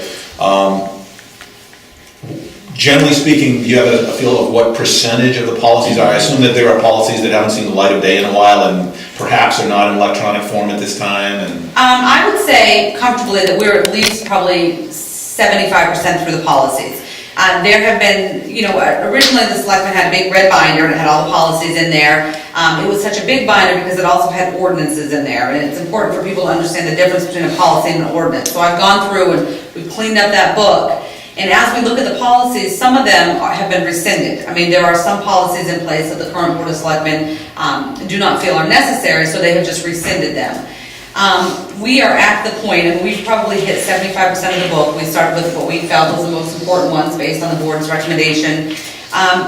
They probably have, you know, 5 or 6 more that, when I met with the chair yesterday, we went over 5 policies that they were currently working on. But I'm hopeful by the end of the fiscal year that we'll be done with the book. And then the goal is, with the recommendation that I'll make to the Board of Selectmen, whoever is sitting there, is that once a year they start reviewing all of them and re-adopting them. So not just letting them sit. You know, once we get through the fiscal year, the election is done, then we'll start at the top and we'll just go through a yearly review so that they're updated and clean copies. But they're probably 75% done. But all policies are an ongoing Correct. Oh, absolutely. We have, yes, we Yeah. just met with an individual last week that, you know, we had to do some clarification on a policy. Things come up, the board just started discussing a mileage policy, you know, we are dealing with a sexual harassment policy. I mean, something's always coming up. So the policy committee has been great with me saying, you know, can we table that one? This has come in, we really need to address it, so.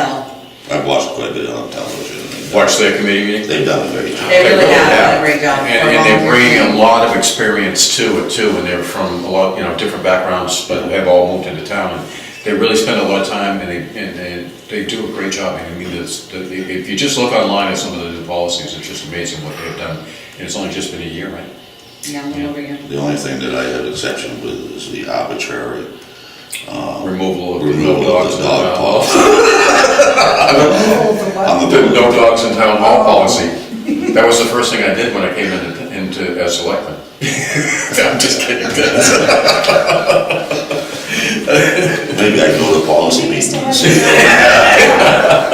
thought you did, I really thought coming in. Our dog was great that week. That's right. Now, the truth is, you can get this out on TV now. The reason why I did that, because there was a dog that came in here that this person was bringing in here. And I'd walk by it and that darn thing would put his cackles up and growling at me and it did that to several people. And the woman wouldn't stop bringing the dog in. And that is the reason. It really wasn't Nancy's dog. It was this person that had this dog. I can vouch for him, he's correct, there was a dog. And supposedly it was a trainer for a CNI dog or something, and it's like, holy camole. I'm glad I can see the darn thing, and I'm All right, we got any more on general government? You want to talk about what our increases are, or is that Michelle? I think Michelle can join me and we can do it Yeah, together that's- very quickly if you guys don't talk. Because we're going from 248 to 2. I thought we were done. Was this actually in discussion of the items within municipal management? That was only the first one, the department head. Yeah. I was explaining to you why the increase. Okay. Did you have any questions, Paul? I don't have any I don't have any questions about what was discussed, but I just see the rest of this municipal management division sitting in front of me here that doesn't appear to have been discussed. Yeah, we're gonna Nope, let, that's what Michelle's we're gonna go gonna down do. through it. Very Okay, good. Thank I'd you. like to jump backwards and start at the first page. The very first page with the governing body, because that's all part of general government. Governing body, we have clerical, that would be the selectman secretary Lorraine's position. That's a 1.7% increase. The board's salaries are staying the same. Next line down is the town gym. We have an increase in oil that is overdrafted this year. Even bringing that up to 3,400, it might be tight. Hopefully we can work on the heat over there. I know that was kind of an issue this past year. Is that even coming close to be self-sufficient? It is. Yes. It is. I was wondering about that. How many memberships do you have roughly?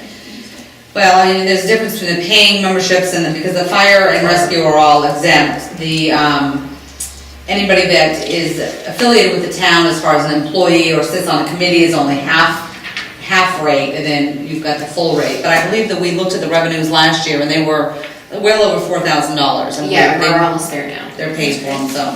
And how did the water damage, work out in the budget here, or how's that being handled? It went fine. I mean, we, obviously when we had the water issue, we contacted our insurance company and they came out and gave authorization to remove the floor and take a look at it. We are, at this point, the investor has been out. We're waiting for it to dry up more, and actually Mr. Walsh was taking this on as one of his projects. Now that it's dry, we've got until about mid-May, they're gonna, have us look at sealing a portion of the building and possibly putting a pump in there, so. You wanna elaborate on that? Like a sump pump type thing? Yeah. Most of the water's coming in from the roadside that we can find. We're gonna try to seal in the outside of the building right there where they're taking an overhead door out when it was a fire station. Right. Blocked in an area. And it looks like some of the water is getting in that area there. So we're gonna try to seal that up. If that doesn't work, in that same corner, put a sump pump in there to catch it and pump it back out again, which it might just be a loop, but it'll keep it from flooding the building. Because it happened twice this year. It Yeah. happened when the floor was ruined, Right. and then they tore it all up, and what's the name of that company? Service Pro. Service Pro came in and cleaned the whole place up. They sent us a check, and we were getting ready to put the floor back down, and then it flooded again, so it's just. So that's why it's kind of That's why we limbo. want to spend the money on the floor. Let it dry. I don't believe we'll be putting the floor back in. I think we're just gonna use Mats. portable rubber mats that can take it up very easily, take it up when not in use, basically, and keep it dry. But even that isn't gonna really make sense until it's So it's saying, yeah, And the insurance company's gonna pay for all of this, there won't be any money coming out of the Not budget. even a deductible? What's that? Not even a deductible? Well, we still have some money left from what they've already paid, right? And then they're gonna give us, well, there'll be a deductible over the total cost, but we still have some money left from them, right? Right, but we will reimburse that if we Yeah. don't spend it all, Right. so. Yeah, we We're got caught. required to. We We got- don't. Makes sense. Moving on, Michelle. We're Moving on, boards, that's just secretarial work, no change there. That's for your zoning and your board of assessment. Warrant finance, again, that's pretty much mostly secretarial work. There was $50 put in there last year for miscellaneous expenses. We haven't had any of those I miscellaneous wouldn't expect expenses, anything except secretarial, but you never know. but you never know what's gonna come up. It's always good to have a little money kicking around, $50, you know? We're $130,000 extra this year, maybe we ought to cut that budget. Go for it. Actually, we could use that to host some of these meetings legally that's coming out of that. That's not. Maybe you could charge us for being on the committee. There you go. Skipping back to municipal management, of course, you've already gone over the department head to unemployment, that we are having an increase there. These are all contractual prices, we can't really do much about it. The unemployment is for every town employee, correct? Yes. Workers' comp, that number 25,100, that number's been high for a while because we've always budgeted in what the school was probably going to have to put forward as well, and then they reimburse us at the end of the year. I brought that number down to what we're gonna need as a town. We pay the workers' comp bill. The school cuts us a check and reimburses that account. So we don't really need to show, it's gonna go in an overdraft until we get the check back from the school, but that money's always gonna work out. They budget it into their budget what they need to pay for us. So that dropped us down a little bit there as far as what we're taxing on the municipal end. Health insurance, there is a proposed 35% increase in what our, but when you look at what our policy is, the health insurance plan that we have, it's not going to hit us significantly. We had, this year's budget, we still had factored into where Lorraine and Bob, they are now both obviously over 65, and on the supplemental plan, they're saving the town a huge amount of money by not being in the regular health insurance plan. That money was still in the budget, so we had that money left over this year. Michelle, what is the dollar amount for a full family? For a full family, Yes. just over 1,000 Good. a month is the cost. That's a high deductible plan. It's it's not a plan like you're gonna see. Down to the school. Right, yeah, no. No, I mean, I'm saying that seriously, Yeah. it was, they were talking $20,000 a year was the number they were showing out there for benefits, above the salary. Yeah.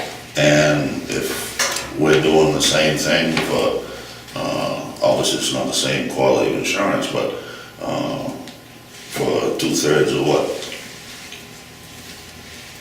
it's costing down there, over half probably. We changed the plan 2 years ago, and we were close to 80 or 90,000. Yeah, I mean, if we kept the same plan that we had, we'd be well over 100,000 this coming year, but, But that goes back to my equity. Yeah, $80,000 in 2011, 2012. we do have a healthcare reimbursement plan, which 79. helps with our deductible. Still, the plan itself and what the plan covers. I don't.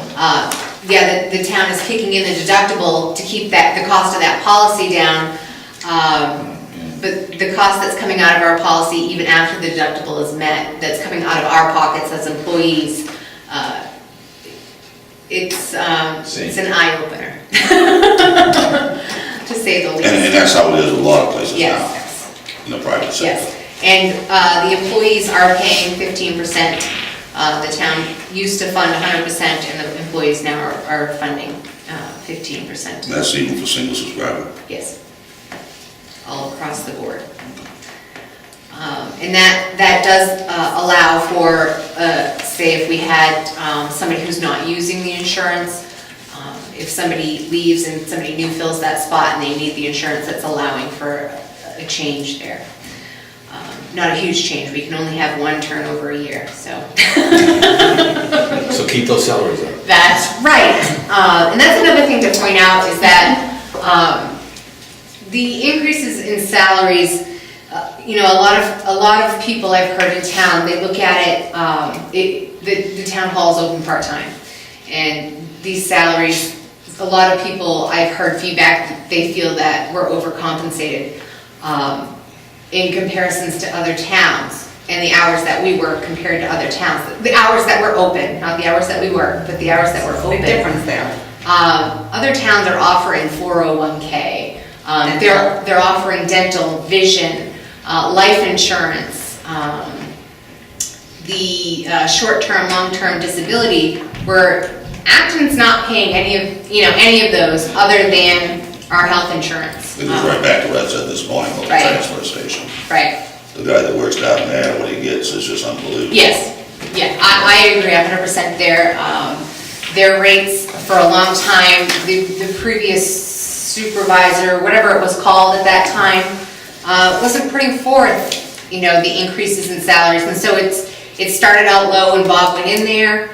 He's put in, you know, and they weren't getting a merit or a cost of living at all. And, you know, Bob has stuck with the times, you know, what the board has suggested for 3%. I personally believe that those guys that are working there are worth more than $11 and $10 an hour. How do we get them up there without raising the budget? We don't make progress without raising the budget. And, you know, all of these contractual prices, they go up every year because their employees, you know, are getting compensated and their costs are going up. And if our budget is going down or staying flatline every year, that means that we're cutting out and we're not compensating the people that we need to compensate. I mean, we've watched people go through Jennifer's office get trained over and over and over again. We've spent the money to train them and the time to train them. And they go to Sanford or Kennebunk where all of those benefits are there, those fringe benefits. And, you know, that it's huge. If we can pay somebody a little bit more an hour to keep them here and not have to train somebody and just have the constant flow, everybody works together, you know, they understand what they're doing. When you have that break, you know, you have that break when somebody leaves, and to get back up to where you were, I mean, it's going backwards at least 6 months. We're spending a lot of money to do it too. Exactly. So there are a lot of things that the town of Acton is missing in that standpoint. But we'll move on. Moving down the line, office supplies, we've kept that the same. We really don't need a lot. Paper clips, ink, postage, we brought that up $500, postage rate went up. Cleaning supplies, we dropped that down a few $100s. We've seen that it doesn't get used, so wherever we can save a few $100s, we cut it down. Are you saying we don't clean the town hall? No, the town hall is cleaned every week. Your office manager is finding better prices. Yes, she's working diligently to take care of these things. Heating fuel has been inflated the past few years. Last year we cut it down a little bit, and I felt that we could cut it down even a little bit more based on what we spent this year. The prices were high this year. We've still got money left. And we put 2 new heaters in this year too. Yes. One in here and one in that's- Kenny's I office. think that's making which would save us a fortune compared to these ones. And hopefully next year we can possibly look at something in the secretary's office Yes. down there, because that's where the rest of our Yeah. oil is going out the building, because That there's no office is heat at cold. that end, it is always cold, so we're having to double the, you know, turn it on to 80 just to get her How are we warm. doing for insulation in the building? I mean, All right, let's save that conversation. funny question. It is, done. Go ahead. Okay, So this is a short answer. yeah, employee training staying the same, membership dues the same, our memberships, we're members with Southern Maine Regional Planning, it helps us with our co-op, getting good deals on paper.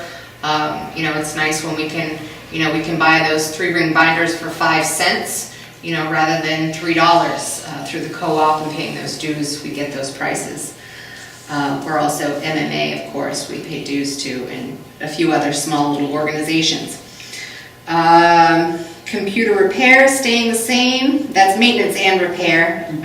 Legal expenses, it is overdrafted this year, that line.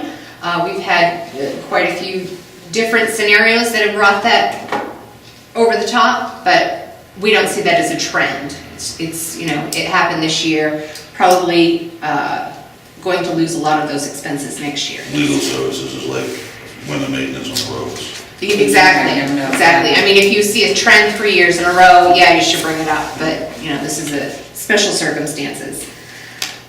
Auditing services, we dropped that down to 9. Our audit bid is $8,000, allows us $1,000 if we need the auditors to come in for something other than our normal audit. I will say that our auditors who we have recommitted with, R.H.R. Smith, throughout the year, we call them on various different things. Things pop up, new things. You know, there's something new every month, and we've called them, asked them a question, emails back and forth. What do you think about this? What's the best way to approach this? And they haven't charged us for any of it, which is huge. And I think in reviewing the bids, that was a huge thing to Carleen and myself, because all of that yearly support that they haven't charged us for, it could really add up to a lot of money. You know, it might be 5-10 minutes here and there, but it's enough that, you know, the legal fees, if we could only get that, you know, 5-10 minutes here and there, compensation at nothing, you know, would be wonderful. The phone was $50. Yeah, the policies is a good example too, because we actually have to be working on policies pertaining to auditing, whether it's transfer money or mileage or excise exempts. I'm often calling the auditor and, you know, getting a recommendation to give to the policy committee and the selectmen, so she's right, they never charge us for that. So. And the other people that bid had an hourly rate for those extra costs. Yes. Drug testing, that amount has stayed the same. Deed services, that is basically when somebody buys a house or transfers a house over into their name, those things get filed with the Registry of Deeds, we have to pay for that. That's staying the same. Alarm maintenance, that's contractual, that's staying the same. Is that the last year on this contract? Yes. And we will be going out to bid and looking Absolutely. around. I'm on it. Okay, the next line, of course, is new, contract deputy, this current year is in the undesignated fund line, because that's how it was voted, to get us through this year. Next year, it becomes part of our budget. We've agreed to a 4-year contract, and now we have to put the money aside for it. So that $20,004 is what it actually comes out to. I think they charged us the stamps because they only told us it was going to be $20,000. Electricity staying the same. If we could get Lorraine's office taken care of, I think we could drop that down even more. She's using the space heater, the electric space heater, to keep warm in there during the winter. If we could address the insulation, the windows, and the heat in that, I mean, I think it's a combination of all three. Right, there's just no pressure coming out of that vent. I mean, I remember when Dennis was selected, and we've tried everything to try to get heat out of that. The heating design is crazy anyways. They put the heater up in the roof and to blow out, and heat does not, heat rises, it doesn't come down to the ground. Maybe a fan up on the roof instead. Okay.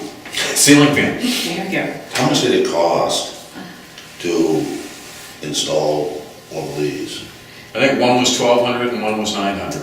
And it was because of the size of the room. And I That's the unit and installed, I think. And I just wonder if it'd be savings to the town if they decided, well, that is a cold spot down there. Probably, And because- put one of those in there, and then it would alleviate the 80 degrees temperature down She can keep it at 80 in there, and then the rest of them. Well, Is this yeah, Yeah. and I plug that in usually by 7 o'clock in the morning. I try, the first thing I do when I get here is turn her little heater on and shut the door so that it's warm by the time she gets there, but even. Well, it'd be couple cheaper hours than running- paying for an electric heater that's on 110 volts. Yeah, we can We'll do that look on the into maintenance that. budget next year, before the winter season comes. Telephone, that's staying the same. Building repair and maintenance, we're keeping that the same. Of course, any money that we had left over in our reserve this year, we're gonna roll over again. What is your intent with the building maintenance this company like that? Well, since we found by doing the siding how bad the roof was, I want to do the roof first, and then I want to do at least one more wall of siding on the building, more if we can do it. If I could make a suggestion, Sure. and this has been a peeve of mine since we fixed the north end of the building. If we're gonna side the side of the building, can we fix that north end facing the church? Do that side first. You got rotted clapboards up there, and it looks like the devil. Yeah. And I would think that, with the church being up there and all the citizens going up to the church. Sure. It would be the cheapest side, because you don't know what you're gonna get into with the roof anyway. Yeah. It would be the cheapest side to, get that vinyl on, and then we can target the bigger ends of the town hall. Yeah.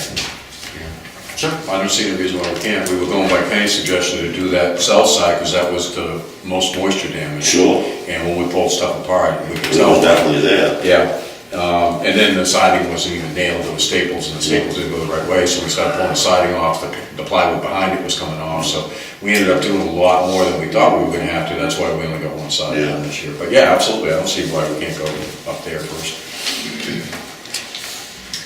Okay, moving along, software rental, that is our Trio system, that is staying the same, no increases there this year. Dropping down to equipment repair, I don't know why it's called equipment repair, I should just probably rename that, but that's what it's always been called. That's our Xerox, our copiers, the lease, and any overages that we go over for copies. We did take on a new lease, and we actually have two. We have one downstairs and one upstairs. And I found that this year it's gonna be a little overdrafted, just because we were in that kind of transition period. We didn't know what to budget for as far as the copies themselves, and the cost incurred there. Looking at it, what we pay, our monthly lease fee and our contract fee for the maintenance of the machine, and what we've been averaging in use for clicks over what is in the contract, I felt that $47.50 was a good price to go with, and that would keep us from going in the red. And we're happier with these copies than what we had the year before, correct? Very much so. Yeah, we copies. had the repairman here at least once a week. Yeah, we for had a exchanged while. cell phone numbers, that's when you know what the problem is. He was gonna be on the Christmas card list. Yeah. Liability insurance, that's our property and casualty pool. It covers all of our buildings, our staff, our volunteers, the vehicles over at the transfer station. This current year is a little over budgeted. It's gonna stay about the same. The only change that I see coming forth is when we get the new fire truck. But I don't think that, because the fire truck's gonna come so late in the year, I think that it's not gonna make a significant difference to increase that this year. I think we'll wait and see where we're at when that fire truck comes in, the new rates and whatnot, and how that will affect us for next year. Printing, that's basically our town reports and warrants. We're gonna keep that the same. Something new on here is the reval loan that was previously in the assessing line. These things are all debt services now. They're easier to track when they're all together. You know what you have for debts that like the contract deputy that you are now required to pay, regardless of, what the town wants to do. We have to pay these things now. So I took them out of the separate department lines. They've become the property of general government, municipal management. We have the reval loan. We have the window loan, which was previously, this past year, because it was just voted in, was put under the capital improvement, because that's what it was used for. And the fire truck loan. And the fire truck loan, the payment is actually more than 34,000. When it's more like 56, I believe. When the townspeople voted it in, they voted to use money that was already in that capital improvement fund to help fund the debt service. That money is still there, and we haven't paid completely for the fire truck. We only paid 80%. That money was voted to be used for that. I think we should use it for that this year, especially with our $133,000 extra on our county budget. That's what the townspeople voted. It was their intention to use the balance in that capital improvement fund to fund this purchase and to fund the debt service. So we just put forth the remaining money after we pay the 20% that's remaining to be paid and the debt service. So that's the difference there. Tax abatements, we went high the past couple of years because of the reval. We're finding that we don't need that. So we knocked that down. We've revamped a policy regarding abatements and the process that we use in-house, so we've been able to cut down quite a bit by just changing it. You know, every time somebody comes in and has a concern with their assessment, and just instead of just saying, here's an abatement form, fill it out, let's get it going, we've got a policy that requires them to first start by meeting with O'Donnell's, at least, you know, even just a phone conversation, and probably, you know, 50 to 60% of them can be answered that way. Sometimes, you know, values get adjusted, but it's effective the next April 1st, so we really cut down by changing the policy in-house on how we handle them. Plus, they don't charge us for abatements, that's included in their yearly fee too, so every time somebody comes in for an The legwork. abatement, we don't have to pay $150 an hour while they go out and reevaluate and then do all the paperwork, it's all included in one price. Yeah, they're all the same. The next few lines, there are no changes there. They're pretty straightforward. So that concludes municipal management. If we jump ahead to general government assessment, which is Department 10213, you'll see where money has been reduced on that contracted line, where we didn't need it this year because we don't need it this coming year rather, because we've worked so hard to get everything up to date, and that's the money that we took out of there was used to help fund the increase in the office manager. The loan payment was also taken out of there and put into municipal management as a debt service. So those are the only significant changes in assessment. There was money last year for clerical in assessment, but we feel we've gotten those jobs taken care of. We probably don't need that. Stepping forward to health and welfare, 10301. We have our stipend for our health officer, which is remaining the same as a stipend position. General assistance, we're dropping down to $10,000 based on this past year and the previous year use. The change in the laws have helped reduce that expense tremendously. We were going over budget a few years ago on that. In their hours too. In the hours, yes. The law has kind of tightened down to who can and cannot have that general assistance to help keep the abuse of the system down. So that's been a nice savings there. So $108? Wow. yes, a huge stipend there. Yeah. Yes. I don't have that. Right at the very bottom. Okay, moving forward, public safety, 10407 streetlights, they're staying the same. Prices aren't changing too much with our 5 or 6 streetlights that we have in town. It's been a couple of years since we had a fight about that on the floor, should we bring that up this year? No. Let's let that go. Animal control, Frank's not here. Just an increase of 1.7% there on his salary. The kennel fees, because that's based on the census and per capita. That's probably what we're gonna need next year. Wouldn't that, excuse me, Michelle, wouldn't that,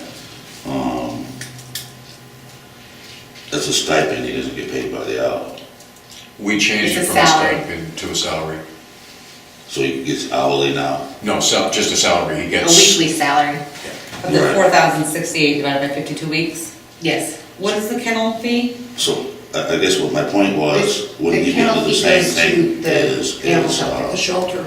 other, So this is the money that like the we're fire collecting for chief and kennels. others type In the of selectmen, no, positions? he's a salary This is the position, amount he that gets we're paying. $4,000 for the year. Oh, the And he gets contract. weekly Oh, payments, weekly or bi-weekly? Frank is paid weekly. Weekly. We changed it from a stipend to a salary. Because honestly, whether you need him once that week or 10 times the next week, I mean, he's required to be on call. We've also worked hard with, add that to my liaison list, communicating with the animal control officer as far as when he's gonna be out of town, because we've had a couple of situations in the past where people have tried to reach out to him and he was actually gone on training or, personal business. So now he contacts me and lets me know when he's out. We in turn turn it over to the sheriff's department or deputy now, so we're trying to work on our communication with him. So that's not gonna be exempt from the 1.7%? No. Frank used to get the late fees. That used to be another portion of money that went to him. That is no longer the case with the change of the law on the late fees. This is what Frank gets, the $4,068, Okay. and his mileage, whatever he racks up in mileage. The kennel fees is what's paid to the animal shelter for our contract with them. So when he picks up a stray, that's where it goes, and that's usually where his mileage money goes. Communications, the dispatch, that goes up 3% every year. The EMA lease, that is the 14 town communications, which helps pay for all these different little towers, one being in the town of Acton, the Blueberry Hill Tower, the maintenance and the electricity and all that, we're all combined together. We all get an equal portion, and it also pays for the repeater lease with Southern Maine Communications. And emergency management, that's our EMA director, that's staying the same, that's a stipend position.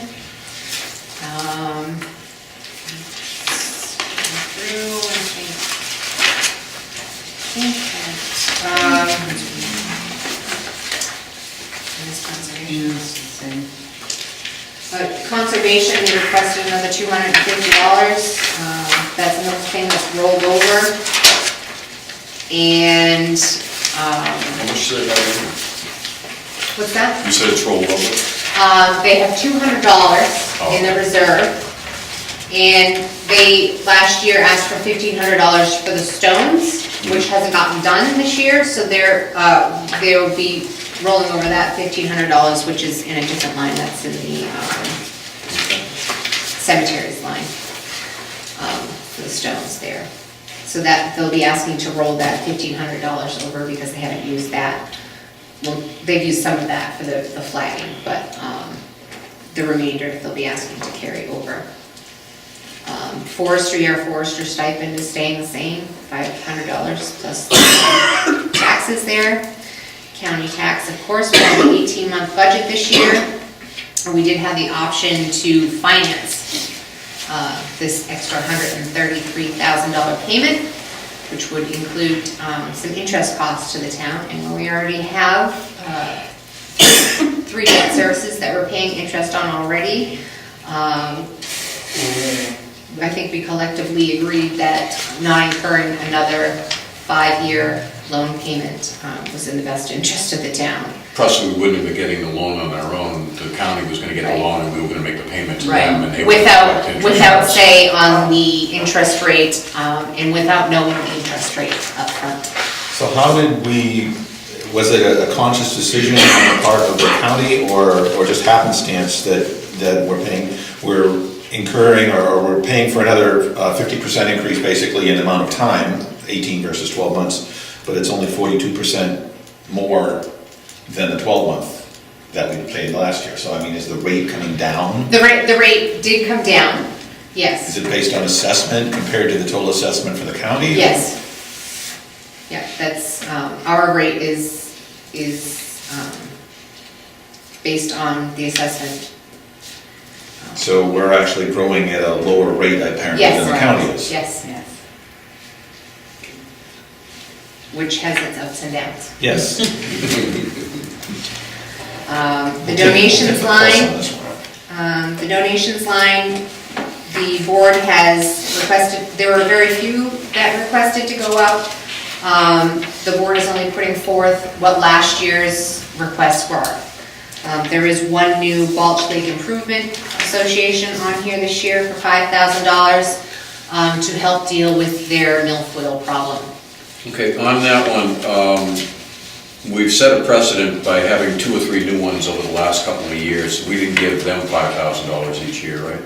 They came in and asked for $1,000 or $1,500 or whatever. Because we. They were all different, but Yeah. they haven't been that high, you're right. Right, so well, I guess people can go up or down on that, right? Right, well, you could, and I think that in the past, possibly you've done any new one on a separate warrant article. I know that that's how other towns do it. They'll vote on all of the donations if they're same regulars in one warrant article. And then if you have a new organization, make that the next warrant article separately. So that way the townspeople can discuss it. Whether they want to I say. don't think I've ever been to a town meeting where we did it that way here. Or either No, it's my just, memory is right, I'm faulty.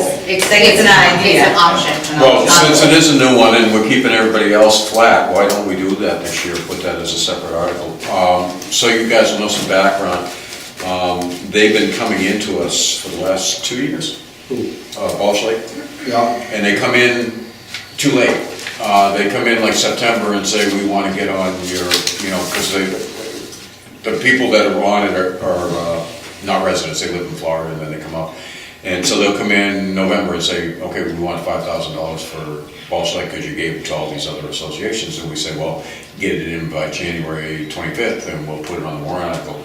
Well, last year they didn't get it in on time, and this year they have. So it's taken them 2 years to get the question on. I guess Balch Lake, I don't know where it is or have been to it.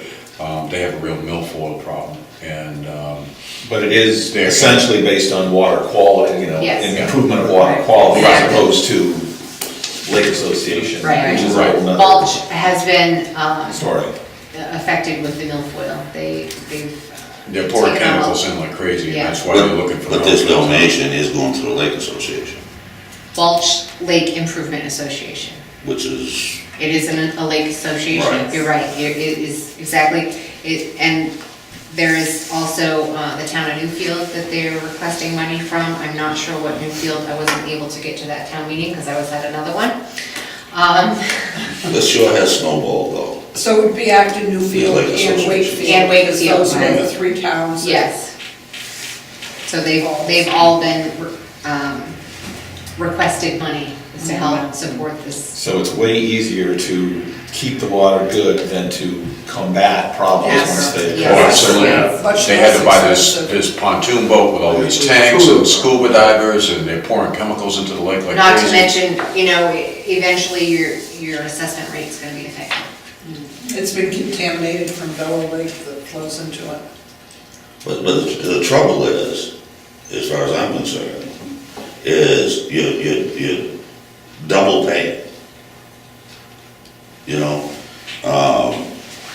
Down here in Mountain Lake, for example, they do their boat inspections, they do this, they do that, and they've worked with Acton Shapley watershed. They've worked very hard to not only improve that lake, but to maintain it.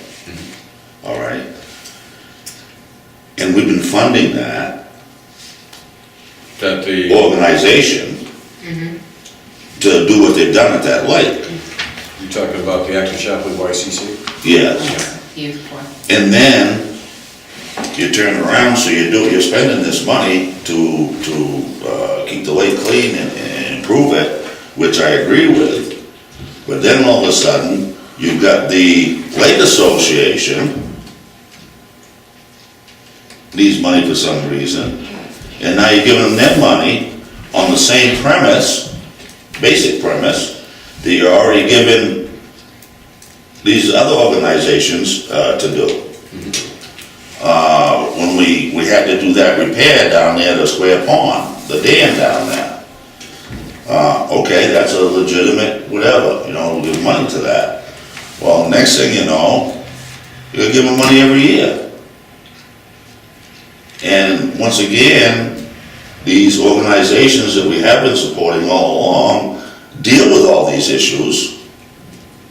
And it's just more money that were thrown into the problem that I don't believe that the lake associations, funding their parades, for example, that we should be giving money to the lake associations. I think we should be supporting the people that are out there doing the work. But I do know the lake associations have the option of spending their money however they want to spend it. And when they have their big 4th of July parades out around the lakes and stuff like that, that's coming out of lake association money. That's just my opinion. Good argument for town floor, and another good reason to possibly separate them out. Yep. Especially as a new one, to have that healthy And discussion. certainly it would be worth having a representative there at the workshop to talk about that, just what the intent is and just the general purview of other, for example, the YCC, that we do give a good chunk of money every year. Is the purview different from what they're doing versus what the YCC may or may not You be, should or any probably- other organization? You should probably have a copy of the letter from Blink, as they call themselves. Gives a little bit more background. Yeah, they have pictures of their boat and all that kind of stuff, so definitely, we'll have Lorraine get in touch with them if they're back here. I mean, that was the thing, they're never up here except for right during the summertime.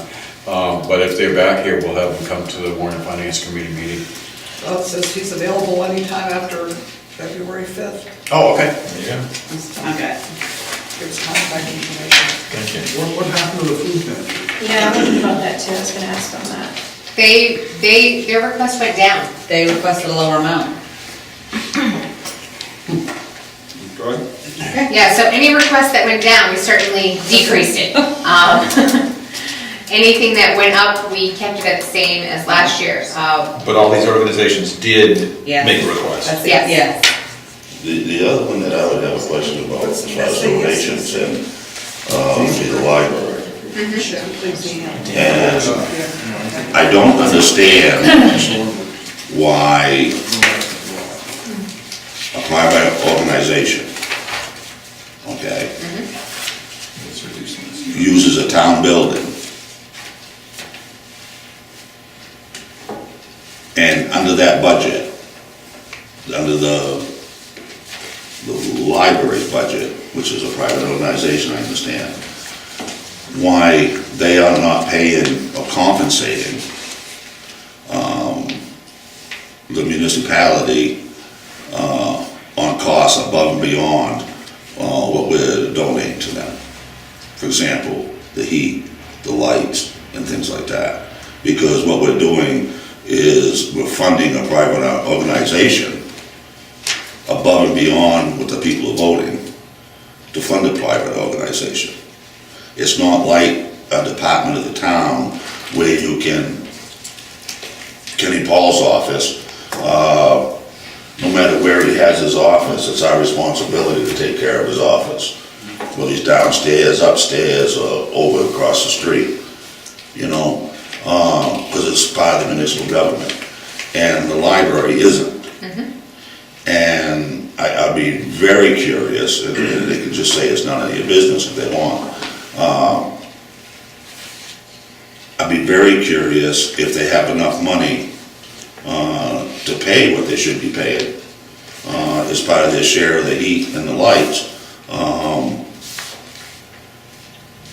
I just think that's how it should be. And a lot of people believe the library is a department of the town. It is not. It never has been.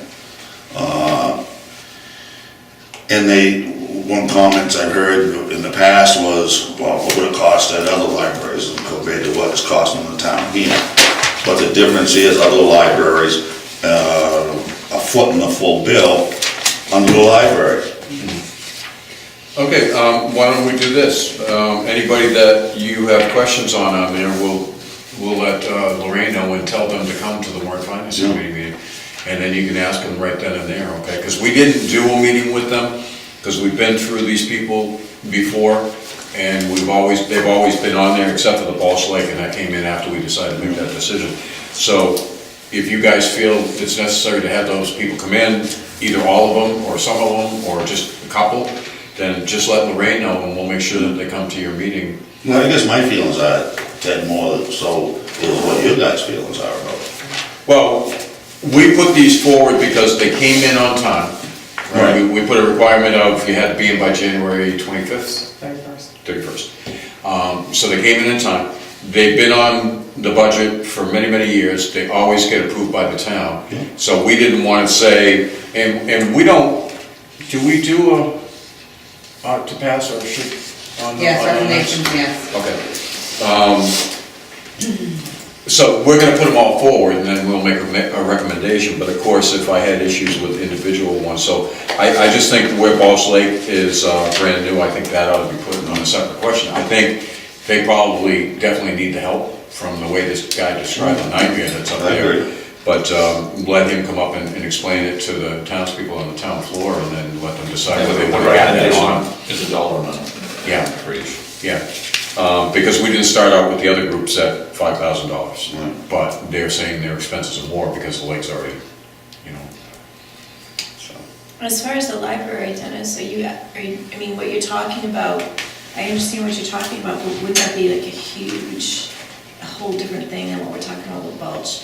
I mean, you're saying to separate it so that they're paying for their expenditures besides, I mean, what is this 18,291? Is this? That's what we give, the town gives them to help pay their salaries, pay for the books. And then on top of that, we also pay the electricity and the heat on the building, and we just paid to And the maintenance. repair the So floor. essentially, it's a Kind of town like- building, yeah, so there's like some back-end separate. benefit Yeah. to being where they I would are. say that the town more than 90% funds that organization. Yeah, so how, I mean, we'd have to try to see what their utility costs are. Make it a and things town, like or that. can you make it a town department? What does that look like? Yeah. Well, we offered That them would- that. Well, that's the Yeah, question. that has been offered to And their them. committee voted against it. I mean, it's the same thing as we talked about with the ambulance. We give them 18 grand, they pay for their own account, and they pay for their own insurance and all this other stuff, which could be absorbed in, and we wouldn't have to give them 18 grand if they became part of the town, but they're a board, they're a nonprofit, they have to make the decision to become part of the town, or ask the town. to And be there part of really the is town. no incentive to make that decision. Right, because they're not paying for those things. Yeah. I just think from an accounting point of view, it would be a lot cleaner. It would certainly be good to know what that intangible benefit is. You know, actually, it's only intangible if you're not in there in the middle of the winter and you don't have a coat. And it would probably be very tough to figure out. It would, because I mean, it's not a separate heating bill, it's not a Right. separate electrical bill. That's what I'm saying. Square It's how footage. you figure out- Yeah, square footage. Possibly. I mean, that's what the IRS will be going for. if you want a And home usage, I office. mean, Yeah. they're not there as much as we are here. And you're also heating the building with no insulation in it. Yes. Well, and that's the thing, I mean, Well, when we compared Lorraine's all the office to time. our office, square footage may not matter depending on how the heating system is. If we heated the town hall 24 hours a day, 7 days a week, Right. I mean, I couldn't imagine. Well, Well, they- talking about They have, out the other big room. Right. If we heated that Yeah. 24 hours a day, I can't imagine what we they pay. have a smaller building and it's all walls, you know, it's all outside walls too, or most of it. Mostly windows. So does the Warren Finance want to meet with the library in Balch Lake, is that what I'm understanding? Well, I know where my question's gonna go, is they're gonna say no. Well, let me just. But, that's why it's more of a policy, I guess, under the selectmen's purview. Right, it's up to the selectmen to decide if you want to try to separate that out, charge them for those things. I mean, If it's you a don't- conversation they can have down the road, it's not something they're gonna be like. Well, the thing is if we separate and charge them, all we're doing is taking it off the 18,000, but we're still paying for it. Right. You know, I mean, because we're paying for their whole operation. So we're saying here, we're gonna give them 18,000, but we're gonna charge them for heat and electricity. We're just taking it out of one pocket and putting it into the other. I mean, it's a whole town money. separate So you're really issue giving them beyond. 25,000. Exactly, this. that's what you gotta look at. We're not just giving them 18, we're also giving them the electricity, the heat, they have their own insurance and all that. So it is more than 18,291, and they did ask for an increase this year. And but maybe we're that's gonna- the better way to say, Yeah. that, you know. Should this be estimated. raised? You know, to say this amount plus, you know, just for complete disclosure, you know, that may or may not be a good path, but just as a thought to. Yeah, well, I think that's more than putting it into this one warrant article. I think that's a discussion for the floor, and that's why we have the town meeting. Yeah. So, people have to bring that up on the floor and get that out there before we, vote for the total amount. And Yeah. you can do that by just, when it's open for discussion, you can discuss any one of those items. So rather than us take and change their request to include heat and everything else, that's something for somebody to bring up on the floor. Well, it's certainly not a change of any kind. I mean, this is. No, it's already been done. It's been This done has for a been long here time. for decades, doing the same thing, so. But it's a good point that Past there are practice is other. always right practice. That's right. That there are other benefits other than this amount that appears, in writing on the warrant. All right, move For on. us, we'll still be rolling the roads in the winter. I'm on 501. What's I'm gonna this? take off, can somebody just make sure they lock the 3 doors? Use of fund balance. Set the alarm, don't let Dennis sit in my chair. Got it, Talk phone. got it. Thanks. See you later. Well, we'll start at the top of that page. 10950 is the dam. We've been putting aside $5,000 for the reserve fund. That's for any dam that we might need to go in on to replace in the future.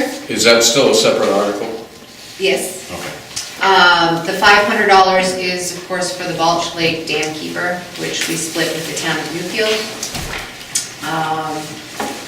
And just for a point, tying to the warrant article thing, I'm reasonably sure that last year that was just one number, unless I'm totally missing it. I think it was one number, but maybe broken down in the same article. Hold on, I just even wrote down, so that was Article 34 last year, so let's see what we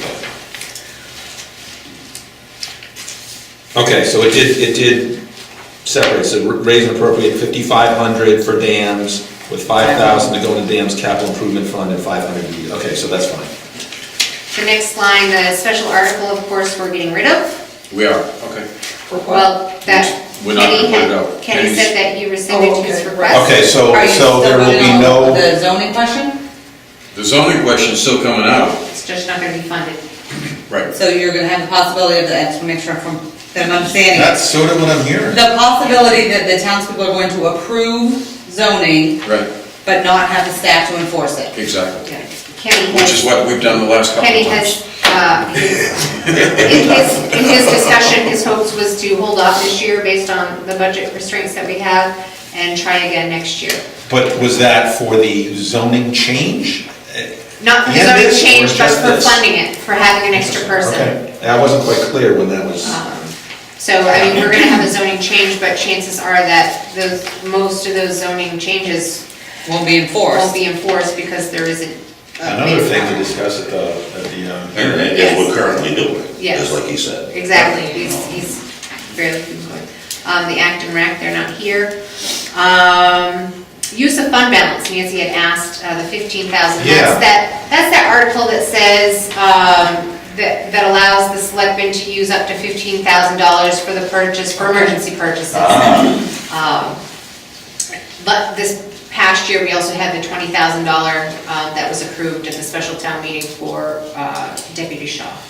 Yeah, and that was sort of a side question for me. I hadn't pegged it to a warrant article, but I know of what you speak as soon as I find the number.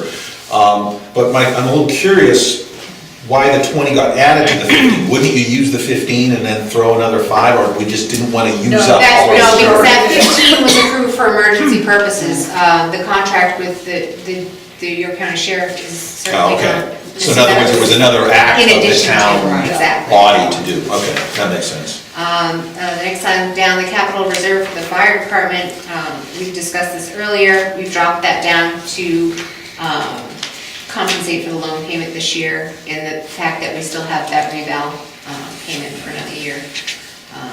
We hope to get that back up and start working on some other capital improvements. A good point was made by Dennis earlier when we were talking about roads and 5-year plans.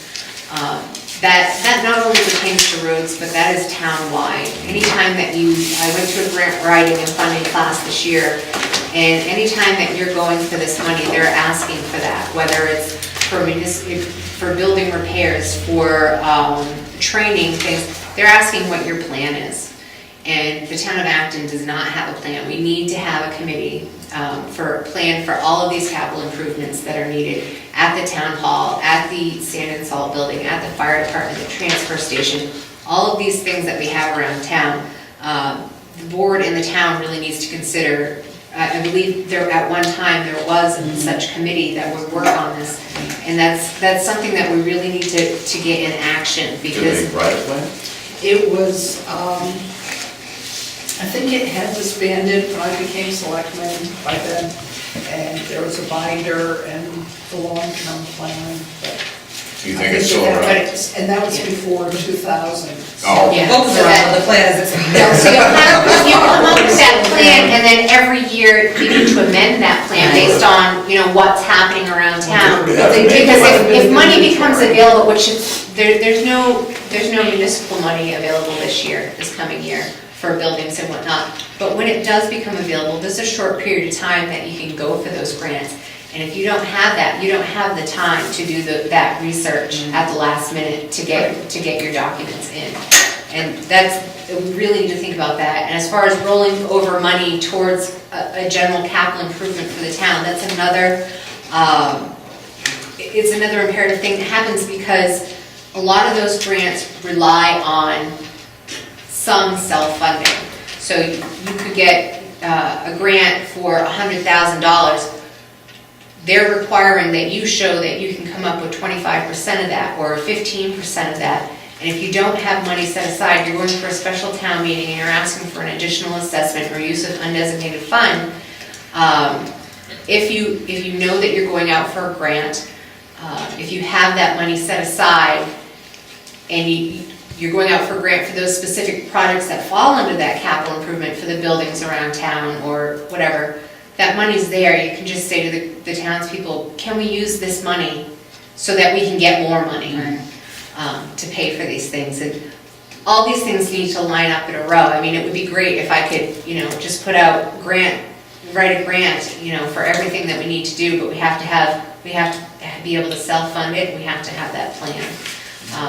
Or else they take your grant application and throw it in the trash. Does the new set aside for some of our undesignated funds, for these capital purposes, does that generic action help this, or do you need a specific one for the specific? No, it will specifically help this. If we put that for capital improvement, we know we have that money there, then every year we're gonna look at, okay, these are the grants that are out this year, these are the grants that we can apply for, this is the money we have, yeah, we can meet that 25 or 15% match.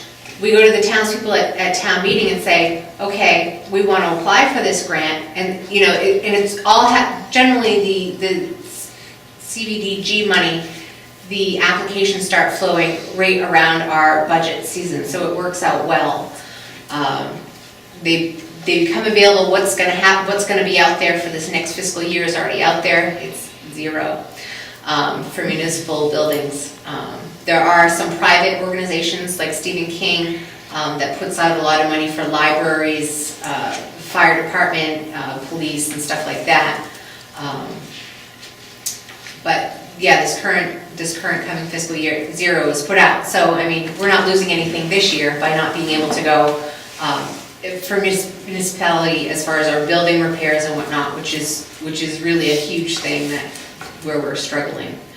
But there is a lot out there still for roads. Yes, there is a lot out there for roads, and more of that will open up now that they've attended those trainings.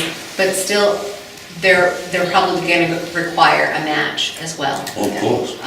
And we got a lot of information Well, on a lot that of from them have to MMA be as in well. kind. You don't have to have the actual cash, you can do in-kind, you can do equipment and labor and things like that, so we can do that too. Okay, so we got a total municipal increase of 132, 639, 75? Well, does that take into account all of the things we've crossed out today? No. Yeah. But with this figure, we still had to put $40,000 forward in order to meet that state requirement?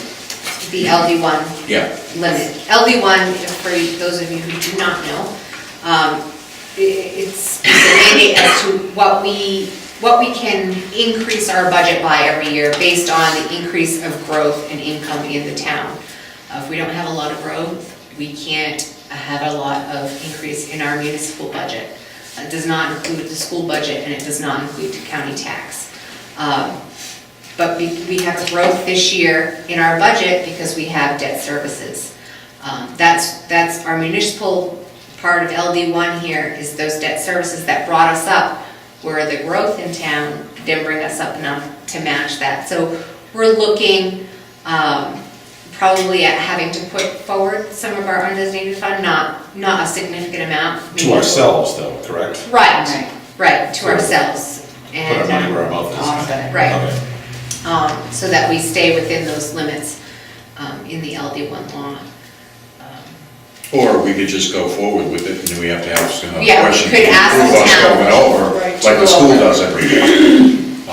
But We could even put. has that ever been done before? Have we ever gone over? No. Yeah, see, I don't Yeah, think we should do and that. there's an article that you can put forth that asks indefinitely, so you can go over it, so you don't have to worry about LD1 every year, but I don't think that's. I don't know if that would fly. Yeah, that's not a good Because that, I mean, that opens up the door. Lots of Where discussion. we need to be, where every year we're accountable for our budget, and we can't go over, and if we do go over, we have to take it from our undesignated, which we don't wanna do too much. I just looked the other day, undesignated, we all think a big lump of a big lump sum of money in the bank. It's not true, it's unpaid taxes. Right now, we have about $1 million in unpaid taxes, and that's this year and previous years combined. So all the money that we think we always have, we don't actually have. Cash flow. Yes. Well, not only that, when they came up with the $996,000 for an undesignated fund at the end of the year, that included $175,000 for Right. the fire truck that we'd spent. So our undesignated fund went from No, just... that money was designated, so that's a different, So that's not part of the million? no. Oh, The okay. unpaid taxes are part of the Right, million, and I right. think last year, at the end of the year, we were probably at between $300,000 and $500,000 in unpaid taxes. So we might have half of our undesignated fund in actual cash at the end of the year. Oh, I thought that 175... And throughout the year, you hope that that money's coming in, if not, it's going to lien and then eventually foreclosure. Yeah, But in the last 3 or 4 years, that fund still has progressively Yes. increased. Yes. Yes. Due diligence of the selectmen. Yeah, and the selectmen have put out a notice, the last minute spending, you saw it when you were in office, it comes down to June 15th, and we got all this money, let's spend it. And that, the board has been consistent about saying, okay, by the end of May, anything that's not an emergency purchase is pretty much, forget about it. And even then, the board needs to be consulted. So you're saying when I was selectman, you brought attention to that, at the end of the year, I shouldn't have let you guys buy that coffee maker? It's a damn refrigerator, you should have. All right, we done? Question. Not a long question, just a question. I'm It depends on trying who to, you're gonna ask them, whether we're gonna get a long answer. I learned that one today. I'm trying to get a Short handle question, on the long fund answer. balance. Okay? Okay. Now, the contract deputy did affect the fund balance, because it's included in this. Yes, Okay. it- So, and that was in September 2012 that happened at town meeting, special town meeting. So we also have a window loan that occurred in 2012 at the regular meeting, and a fire truck at September special meeting in 2012. But those apparently didn't hit the fund balance.